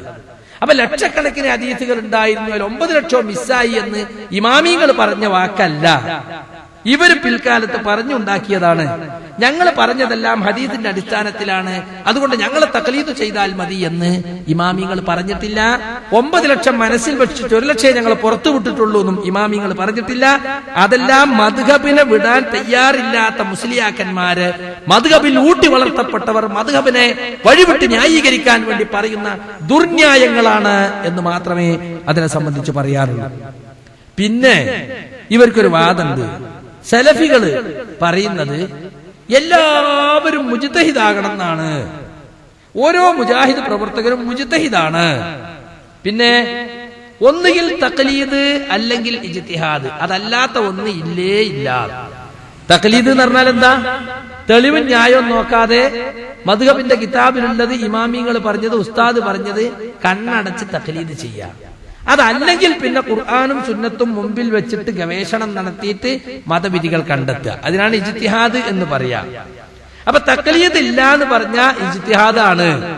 ഒന്നുകിൽ മുഖല്ലിദ് അല്ലെങ്കിൽ മുജ്തഹിദ്, മൂന്നാമതൊന്നില്ല. ഇത് തെറ്റായ ഒരു പരിപാടി. ഞങ്ങൾ ആരും പറഞ്ഞിട്ടില്ല ഓരോ മുജാഹിദ് പ്രവർത്തകനും മുജ്തഹിദാണ്. മുജാഹിദ് പണ്ഡിതന്മാർ തന്നെ എല്ലാവരും മുജ്തഹിദാണെന്ന് ഞങ്ങൾ പറഞ്ഞിട്ടില്ല. ഇജ്തിഹാദിന് കഴിവുള്ളവർ ഞങ്ങളുടെ കൂട്ടത്തിൽ ഉണ്ടാകാമെന്നല്ലാതെ എല്ലാവരും മുജ്തഹിദാണെന്ന് ഞങ്ങൾക്ക് വാദമേ ഇല്ല. മാത്രല്ല, ഒന്നും അറിയാത്തൊരു പടു മനുഷ്യൻ, അയാൾക്ക് ആയത്ത് പറഞ്ഞാലും മനസ്സിലാവില്ല, ഹദീസ് പറഞ്ഞാലും മനസ്സിലാവില്ല, അയാൾ ഇങ്ങനെ ചോദിച്ചു കൊറിക്കും, അതങ്ങനെയാണ് ജീവിതത്തിൽ പകർത്തും. തനിക്ക് വിശ്വാസമുള്ള, താൻ ബഹുമാനിക്കുന്ന, ദീനിന്റെ പേരിൽ കളവൊന്നും പറയില്ല എന്ന് വിചാരിക്കുന്ന ഒരു പണ്ഡിതനോട് ചോദിച്ച് അതനുസരിച്ച് അയാൾ അങ്ങനെ മുന്നോട്ട് പോകാണ്. അയാൾക്ക് അതല്ലാതെ നിവൃത്തിയില്ല. എന്നാൽ കുറച്ചുകൂടി ഭേദപ്പെട്ട ഒരാളാണെങ്കിൽ അയാള് അതിന്റെ തെളിവൊക്കെ പറഞ്ഞു കൊടുത്താൽ അയാൾക്ക് മനസ്സിലാവും. ഇത് ഇന്ന ആയത്തിന്റെ അടിസ്ഥാനത്തിലാണ്. അപ്പൊ അയാൾ ആ ആയത്ത് നമ്പർ നോട്ട് ചെയ്തിട്ട് ഖുർആൻ പരിഭാഷ പോയി എടുത്ത് നോക്കിയിട്ട് കുറച്ചൊക്കെ മനസ്സിലാക്കും. അല്ലെങ്കിൽ ഇന്ന ഹദീത്തിന്റെ അടിസ്ഥാനം ആ ഹദീസ് എഴുതി കൊടുത്താൽ അവരുടെ അർത്ഥമൊക്കെ ചോദിച്ച് മനസ്സിലാക്കും. ഇങ്ങനെയുള്ളവനും ഒന്നും തിരിയാത്ത പടും ഒരുപോലെയാണോ? അല്ല. തെളിവ് കേട്ടാ മനസ്സിലാകും, ആയത്ത് പറഞ്ഞാൽ മനസ്സിലാകും, ഹദീസ് പറഞ്ഞാൽ മനസ്സിലാകും. ചില ആൾക്കൊക്കെ കിതാബ് നോക്കിയിട്ട് അതിന്റെ ബലാബലം പരിശോധിക്കാനൊക്കെ കഴിയുന്നല്ലേ. പക്ഷെ മുജ്തഹിദായിരിക്കൂല. ഇജ്തിഹാദിന്റെ കഴിവില്ല, പക്ഷെ പടു തഖ്ലീദും അല്ല. ഇതിന്റെ ഇടയിലൊന്നുണ്ട്, അതാണ് ഇത്തിബാഴ് എന്ന് പറയുന്നത്. ഇത്തിബാഴ് എന്ന് പറഞ്ഞാൽ തെളിവിനെ പിൻപറ്റുക. പണ്ഡിതന്മാരോട് ചോദിക്കണം, ചോദിക്കണ്ടെന്ന് ഞങ്ങൾ പറയുന്നില്ല. ഓരോ മുജാഹിദ് പ്രവർത്തകരും നിസ്കരിക്കണം. അപ്പൊ ആദ്യം മുജാഹിദായ ഖുർആൻ എടുക്കുക, ഖുർആനൊക്കെ പഠിച്ച് ഹദീസൊക്കെ പഠിച്ചിട്ട് എന്നിട്ട് ഇജ്തിഹാദ് ചെയ്യുക. നിസ്കാരത്തിനെ കുറിച്ച് 5 വഖ്തിന് എന്താ തെളിവ്, അത് എതിർത്ത് ഇങ്ങനെ ഓരോരുത്തരും ഇജ്തിഹാദ് ചെയ്യാന്ന് എന്താ ഇപ്പൊ ഇല്ലാത്തത് പറയാം മുജാഹിദ് പ്രസ്ഥാനത്തെ പറ്റി. അങ്ങനെ വാദമുള്ള ചിലരുണ്ടായിരുന്നു. ഈ പാറാലിലുള്ള ഒരു സുല്ലമി ഗൾഫ് സെലഫിസ് എന്ന് പറഞ്ഞ പുസ്തകം എഴുതിയിട്ടുണ്ട്. അതിൽ പറയുന്നത് നമ്മുടെ അറബി കോളേജുകളിൽ നിന്നും ഓരോ അഫ്ളൽ ഉലമ കഴിഞ്ഞ് 5 കൊല്ലം കഴിഞ്ഞ് ഇറങ്ങുമ്പോഴും 100 കണക്കിന് മുജ്തഹിദുകളെയാണ് നമ്മൾ പുറത്തു വിട്ടുകൊണ്ടിരിക്കുന്നത് എന്ന് അതിന്റെ പ്രിൻസിപ്പാളായ ഒരു സുല്ലമി പോയത്തം എഴുതി വിട്ടിട്ടുണ്ട്. എന്നിട്ട് ജമാഅത്തെ ഇസ്ലാമിക്കാർ അതിനെ നല്ലവണ്ണം കണക്കിന് പരിഹസിക്കുകയും ചെയ്തിട്ടുണ്ട്. അത് രണ്ടും കൂടി വെച്ചിട്ട് ഗൾഫ് സലഫികളും കേരളത്തിലെ ഇസ്ലാഹി പ്രസ്ഥാനം എന്ന പുസ്തകത്തിൽ ഞാൻ അതിന്റെ ഒരു മറുപടി എഴുതിയിട്ടുണ്ട്. മുജാഹിദുകൾ ആരും അങ്ങനത്തെ വർത്താനം പറഞ്ഞിട്ടില്ല. ഞങ്ങൾ എല്ലാവരും മുജ്തഹിദാണ്. ഓരോ മുജാഹിദ് പ്രവർത്തകരും ഖുർആനും ഹദീസും മുമ്പിൽ വെച്ച് ഗവേഷണം ചെയ്ത് മതവിധികൾ കണ്ടെത്താൻ കഴിവുള്ളവരാണെന്ന് മുജാഹിദ് മൗലവിമാരെ കുറിച്ച് പോലും പറഞ്ഞിട്ടില്ല. പിന്നല്ലേ സാധാരണക്കാരെ പറ്റി. അപ്പൊ അത് മുസ്ലിയാക്കന്മാര് പ്രചരിപ്പിക്കുന്നതിനാച്ചാ നിങ്ങൾക്ക് തഖ്ലീദ് പറ്റൂല, നിങ്ങളൊക്കെ മുജ്തഹിദാവൂല്ലേ എന്ന് പറയാം. തഖ്ലീദ് പറ്റാത്തവരൊക്കെ ഇജ്തിഹാദിന് കഴിവുള്ള വലിയ പണ്ഡിതന്മാരാണെന്ന. ഖുർആനും ഹദീസും ഒക്കെ നന്നായി ആഴത്തിൽ പഠിച്ച് അതിൽ നിന്ന് മതവിധികൾ കണ്ടെത്താൻ കഴിവുള്ള ആൾക്കാർ മുജ്തഹിദ് എന്ന് പറയാം. ഗവേഷണ കഴിവുള്ള ആള്, എല്ലാവരും ഗവേഷണ കഴിവുള്ള ആൾ ഞങ്ങൾ പറഞ്ഞിട്ടില്ല. ഇജ്തിഹാദിനും തഖ്ലീദിനും മധ്യേ ഇത്തിബാഇ എന്ന് പറയുന്ന പൊതുവെ സാധാരണക്കാരിൽ വലിയൊരു വിഭാഗത്തിലും സാധ്യമാകുന്ന ഒരു കാര്യം, അതാണ് മുജാഹിദുകൾ അധികം ആളുകളും പിൻപറ്റുന്നത്. തീരെ പടുവായ ആൾ അതും ചിലപ്പോൾ ഉണ്ടാകും. നിവൃത്തിയൊന്നും ഇല്ലാത്തതുകൊണ്ട് തഖ്ലീദിന് നിർബന്ധിക്കപ്പെട്ട ആമിയ്. പക്ഷെ അയാളും പിന്നെ ഏതെങ്കിലും ഇമാമിയങ്ങളെ കൗല് തഖ്ലീദ് ചെയ്യലല്ല. പിന്നെയോ ആയത്തിന്റെയും ഹദീസിന്റെയും അടിസ്ഥാനത്തിൽ ഇന്ന ഇമാമ് പറഞ്ഞിരിക്കുന്നു, അല്ലെങ്കിൽ ഇന്ന കിതാബിലുണ്ട് എന്ന് പറഞ്ഞാൽ അയാൾ അത് ഉൾക്കൊണ്ട് ജീവിക്കാണ്. അയാൾ ഒരിക്കലും ഒരു ഇമാമിനെ തഖ്ലീദ് ചെയ്യാണെന്നോ ഒരു പ്രത്യേക വ്യക്തിയെ തഖ്ലീദ് ചെയ്യാണെന്നോ അവരാരും വിചാരിക്കുന്നില്ല. അപ്പൊ ആളുകളുടെ യോഗ്യതക്കും കഴിവിനും അനുസരിച്ചല്ലാതെ ആളുകൾക്ക് ഇല്ലാത്ത യോഗ്യത ഞങ്ങൾ പറയില്ല. മുജാഹിദുകളെ കൂട്ടത്തില് ഇങ്ങനെ പറഞ്ഞാൽ മനസ്സിലാകണേ, ആയത്തും ഹദീസും ഒക്കെ എഴുതിക്കൊണ്ടോയും പഠിച്ചും നോക്കി മനസ്സിലാക്കാൻ കഴിവുള്ളിലുണ്ടാകും. അവര് മുജ്തഹിദല്ല, പക്ഷെ അവർ ഇത്തിബായ് ചെയ്യാണ്, തെളിവിനെ പിൻപറ്റാണ് അവർ ചെയ്യുന്നത്. അതുകൊണ്ട് ഒന്നുകിൽ ഇജ്തിഹാദ് അല്ലെങ്കിൽ തഖ്ലീദ് എന്നത് നമ്മളെ കുറിച്ച് ഇല്ലാത്തത് പറഞ്ഞുണ്ടാക്കിയതാണ്. ഇജ്തിഹാദിന് കഴിയാത്ത, അതേസമയം ഇത്തിബായിനും കഴിയാത്ത ആളുണ്ടാകും. അവനെ സംബന്ധിച്ചിടത്തോളം അവന് നിർബന്ധിതാവസ്ഥ ഉണ്ട്. എന്താ നിർബന്ധാവസ്ഥ? അവന് തഖ്ലീദ് നിർബന്ധമായിരിക്കും, നിർബന്ധാവസ്ഥയാണ്. പക്ഷെ അവിടെയും എന്തുണ്ട്? ഒരു പ്രത്യേക വ്യക്തിയെയോ പ്രത്യേക മദ്ഹബിനെയോ അല്ല അയാൾ തഖ്ലീദ് ചെയ്യുന്നത്. അയാള് ഇന്ന് ഇവിടെ താമസിക്കുമ്പോ ഇവിടെയുള്ള മൗലവിനോട് ചോദിക്കും, അത് വിശ്വസിച്ചിട്ട് അതാണ് നിലക്ക് അദ്ദേഹം അതിന് പ്രവർത്തിക്കും. തൊടിനെ അപ്പടെ പോയാൽ അവിടെയും ചോദിക്കും. എവിടെ പോയാലും ദീനിനെ കുറിച്ച് പഠിച്ച ആളുകളോട് ചോദിക്കും, അതനുസരിച്ച് പ്രവർത്തിക്കും. അത് മാത്രം, തെളിവ് ന്യായമൊന്നും വേണ്ടതുപോലെ മനസ്സിലാക്കാനോ എഴുതി കൊടുത്ത് പഠിക്കാനോ നിങ്ങൾക്ക് കഴിയില്ല. പക്ഷെ ഒരു വ്യക്തിയെ തഖ്ലീദ് ചെയ്യുക, ഒരു പ്രത്യേക ഇമാമിനെ തഖ്ലീദ് ചെയ്യുക, മുഅയ്യനായ ഒരു മദ്ഹബിനെ തഖ്ലീദ് ചെയ്യുക എന്നത് ഒരിക്കലും തന്നെ ഇല്ല. അത് പിൽക്കാലത്ത് ഉണ്ടായിട്ടുള്ള സംഗതിയാണ്. പിന്നെ ഇവർ പറയുന്ന ഒരു കാര്യം എന്താണെന്നറിയോ? ഖുർആനും സുന്നത്തും മുമ്പിൽ വെച്ച് ഗവേഷണം നടത്തി മതപരമായ കാര്യങ്ങളിൽ തീർപ്പ് കൽപ്പിക്കാൻ കഴിവുള്ള പണ്ഡിതന്മാർ ആദ്യത്തെ 3 നൂറ്റാണ്ടോടെ കഴിഞ്ഞുപോയി എന്ന് പറഞ്ഞാൽ 4 ഇമാമിയങ്ങളെ കാലത്തോടു കൂടി ഇജ്തിഹാദിന് കഴിവുള്ള ആളുകളൊക്കെ കഴിഞ്ഞുപോയി. ഇനി ഖിയാമത്ത് വരെ തഖ്ലീദ് അല്ലാത്ത മറ്റൊരു മാർഗമല്ല എന്നാണ് ആര് പറയുന്നത്? മുസ്ലിയാക്കന്മാര് ജനങ്ങളെ പഠിപ്പിക്കുന്നത്. മറ്റൊരു ഭാഷ എന്തായോ? ഇജ്തിഹാദിന്റെ കവാടം കൊട്ടി അടക്കപ്പെട്ടിരിക്കുന്നു. ഇനി ഖിയാമത്ത് നാൾ വരെ ആ കവാടം തുറക്കാൻ ആർക്കും സാധ്യമേ അല്ല. ഇതാര് പറഞ്ഞതാ? ഇമാമിങ്ങൾ പറഞ്ഞതാ? പറഞ്ഞിട്ടുണ്ടോ? ഞങ്ങളുടെ കാലത്തോടു കൂടി ഇജ്തിഹാദിന്റെ കാലം കഴിഞ്ഞു. ഇനി ഖിയാമത്ത് നാൾ വരെ ഞങ്ങൾ പറഞ്ഞത് തിരിച്ചും മറിച്ചും പറയാ, അതിന് ശർഹ ചെയ്താ, അതിന് ഹാഷ് ചെയ്താ, അതിന് മുഖ്തസർ ചെയ്താ, അതിന് മുത്തവ്വലാക്കുക, ഇങ്ങനെ അയിമ കെട്ടിത്തിരിഞ്ഞ് നിൽക്കാന്നല്ലാതെ വേറൊന്നും പഠിക്കാനും മനസ്സിലാക്കാനും ഇജ്തിഹാദ് ചെയ്യാനും പാടില്ല. അതിന്റെ കാലം കഴിഞ്ഞു പോയി കൂട്ടരെ എന്ന് ഇമാമിങ്ങൾ പറഞ്ഞിട്ടുണ്ടോ? ഇല്ല. പിൽക്കാലത്തുള്ള മുഖല്ലിദീങ്ങളാ ഇത് പറയുന്നത്. ഇജ്തിഹാദിന്റെ കാലം കഴിഞ്ഞു എന്ന് ആരാ പറയുന്നത്? മുഖല്ലിദീങ്ങളാ പറയുന്നത്. അവർ പറഞ്ഞത് ഇതിൽ തെളിവല്ല. തഖ്ലീദ് ഇൽമല്ല, മുഖല്ലിദ് ആലിമല്ല എന്ന് ഇവര് കിതാബിൽ തന്നെ പറഞ്ഞിട്ടുണ്ട്. തഖ്ലീദ് എങ്ങനെ ഇൽമാകുക? ഇൽമ എന്ന് പറഞ്ഞ തെളിവിന്റെ അടിസ്ഥാനത്തിൽ പഠിക്കണേനല്ലേ ഇൽമ എന്ന് പറയാ. തഖ്ലീദിൽ തെളിവുണ്ടോ? ഇല്ലല്ലോ. അങ്ങനെ ഒരു കാലുണ്ട്, അതും മുണുങ്ങി. ഇങ്ങനെ ഒരു കീലുണ്ട്, അതും മുണുങ്ങി. ആ ഇമാമിന് ഇങ്ങനെ അഭിപ്രായമുണ്ട്, അതും മുണുങ്ങി. മറ്റേ ഹോജക്ക് ഇങ്ങനെ അഭിപ്രായമുണ്ട്, അതും മുണുങ്ങി. തെളിവും ഞാനും നോക്കാതെ കണ്ട കാലയും കീലൊക്കെ മുണുങ്ങി നടക്കണീനാണ് എന്ത് പറയാ? മുഖല്ലിദ് എന്ന് പറയാ. അവരെ പറ്റിയാ നമ്മൾ ചിലപ്പോ ഖുറാഫി എന്ന് പറയുന്നുണ്ട്. അതൊരു പ്രസ്ഥാനത്തെ കുറിച്ച് പറയുന്നതല്ല, ചില വ്യക്തികളുടെ നിലപാടാ. അത് തെളിവുണ്ടോ ന്യായമുണ്ടോ നോക്കലൊക്കെ മുണുങ്ങി നടക്കും. ഒരു നിലക്കും പ്രമാണത്തെ പരിശോധിക്കാനോ തെളിവ് അന്വേഷിക്കാനോ മെനക്കെടാതെ കണ്ടതും കേട്ടതും വിശ്വസിച്ചും കണ്ടതും കേട്ടതും പ്രവർത്തിച്ചും നടക്കുക. അതിനാണ് നമ്മൾ ഖുറാഫി എന്ന് പറയുന്നത്. അന്ധവിശ്വാസി എന്നാണ് മലയാളത്തിൽ അതിന് വേണമെങ്കിൽ പറയാം. കെട്ടുകഥകളിൽ വിശ്വസിക്കുന്നവനാണ് അതിന്റെ അർത്ഥം.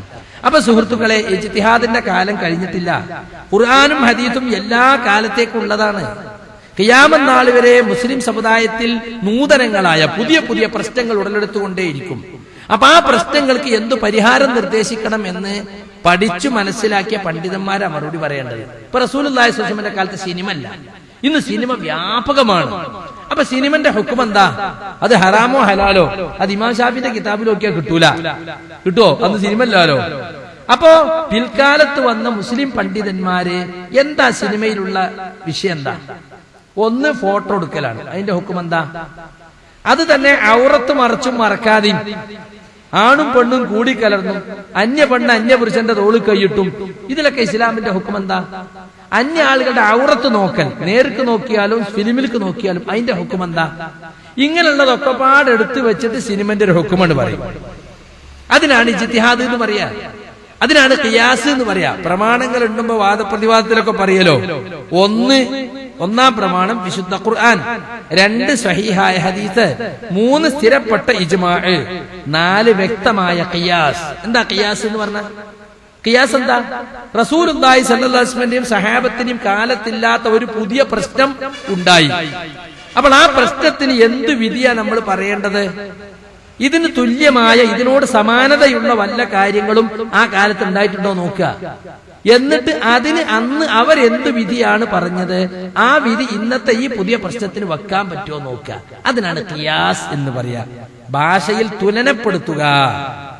ഖിയാസാക്കുന്നല്ലേ, അത് ഇതിനോട് ഖിയാസാക്കുന്ന തുലനപ്പെടുത്തുക എന്നാണ്. മനസ്സിലായില്ലേ? അങ്ങനെയാണ് അൽ ഖിയാസ് ഹുവൽ ഇജ്തിഹാദ്, ഖിയാസാകുന്നു ഇജ്തിഹാദ് എന്ന് തന്നെ പണ്ഡിതന്മാർ പറഞ്ഞിട്ടുണ്ട്.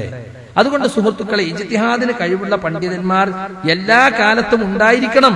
വിശുദ്ധ ഖുർആൻ തന്നെ സൂറത്ത് തൗബയിലെ 122-ാമത്തെ ആയത്തിൽ പറഞ്ഞില്ലേ, വമാ കാനൽ മുഅ്മിനൂന ലിയൻഫിറൂ കാഫത ഫലൗലാ നഫറ മിൻ കുല്ലി ഫിർഖത്തിൻ മിൻഹും ത്വായിഫത്തുൻ ലിയതഫഖഹൂ ഫിദ്ദീൻ വലിയുൻദിറൂ ഖൗമഹും ഇദാ റജഊ ഇലൈഹിം ലഅല്ലഹും യഹ്ദറൂൻ. യുദ്ധത്തിന് പോകുമ്പോ മുഅ്മിനീങ്ങൾ എല്ലാരും കൂടി നബിയെ വിട്ടിട്ട് പോകാൻ പാടില്ല.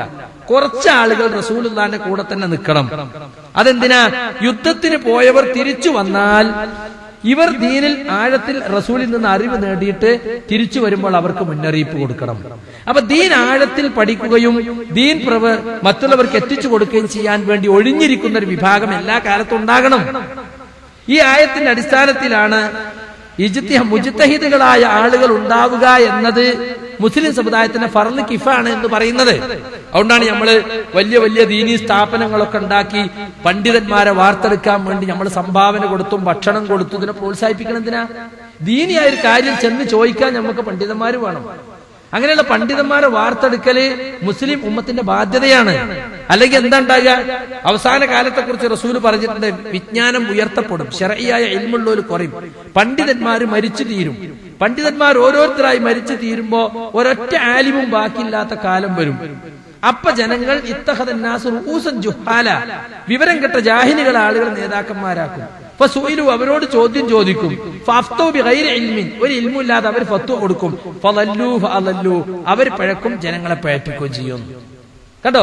അപ്പൊ ഏതു കാലഘട്ടത്തിലും ദീൻ ആഴത്തിൽ പഠിച്ച് മുസ്ലിമീങ്ങൾക്ക് മതപരമായ വിഷയങ്ങളിൽ ഫത്വ കൊടുക്കാൻ കെൽപ്പുള്ള പണ്ഡിതന്മാർ ഉണ്ടാകുക എന്നുള്ളത് സമുദായത്തിന്റെ പൊതുബാധ്യത, സാമൂഹ്യ ബാധ്യത. എല്ലാ പണ്ഡിതന്മാരും മുജ്തഹിദീങ്ങളെ കൊള്ളുന്നില്ല.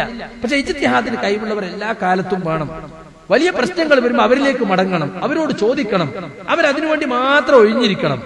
പണ്ഡിതന്മാര് കച്ചവടം ചെയ്യാനും ബിസിനസിനും ഒക്കെ പോകുക, ഇടക്കപ്പള്ളിയിൽ നിന്ന് കയറി കുത്തുപാറിയ അവരൊന്നും ഇജ്തിഹാദിന് കഴിയൂല. അവർക്ക് അതിനു വേണ്ടി ഒഴിഞ്ഞിരിക്കണം. ഇമാം ഷാഫി റഹ്മത്തുള്ളാഹി അലൈഹി തന്നെ പറഞ്ഞിട്ടുണ്ട്, ഒരു മുർഷിദായ ഒരു ഉസ്താദിന്റെ ഇർഷാദ് വേണം ഇൽമ പഠിക്കാൻ. തൂലു സമാനി ധാരാളം കാലദൈർഘ്യവും വേണം. കുറെ കാലം ഇരുന്ന് കിതാബ് പഠിച്ച് പഠിച്ച് പഠിച്ച് മസലകൾ മനസ്സിലാക്കി മുൻഗാമികൾ പറഞ്ഞത് അങ്ങനെ പഠിച്ച് ഇജ്തിഹാദിന് കഴിവുള്ള പണ്ഡിതന്മാർ എല്ലാ കാലത്തും ഉണ്ടായിരിക്കണം. ഫസ്അലു അഹ്ല ദിക്രി ഇൻ കുൻതും ലാ തഅലമൂൻ ഖുർആൻ പറഞ്ഞതല്ലേ, നിങ്ങൾക്ക് അറിയില്ലെങ്കിൽ നിങ്ങൾ അറിവുള്ളവരോട് ചോദിക്കണം. അപ്പൊ ഇജ്തിഹാദിന്റെ കാലം കഴിഞ്ഞു. ഇനി ഇജ്തിഹാദിന് കഴിവുള്ളവർ ഖിയാമത്ത് നാൾ വരെ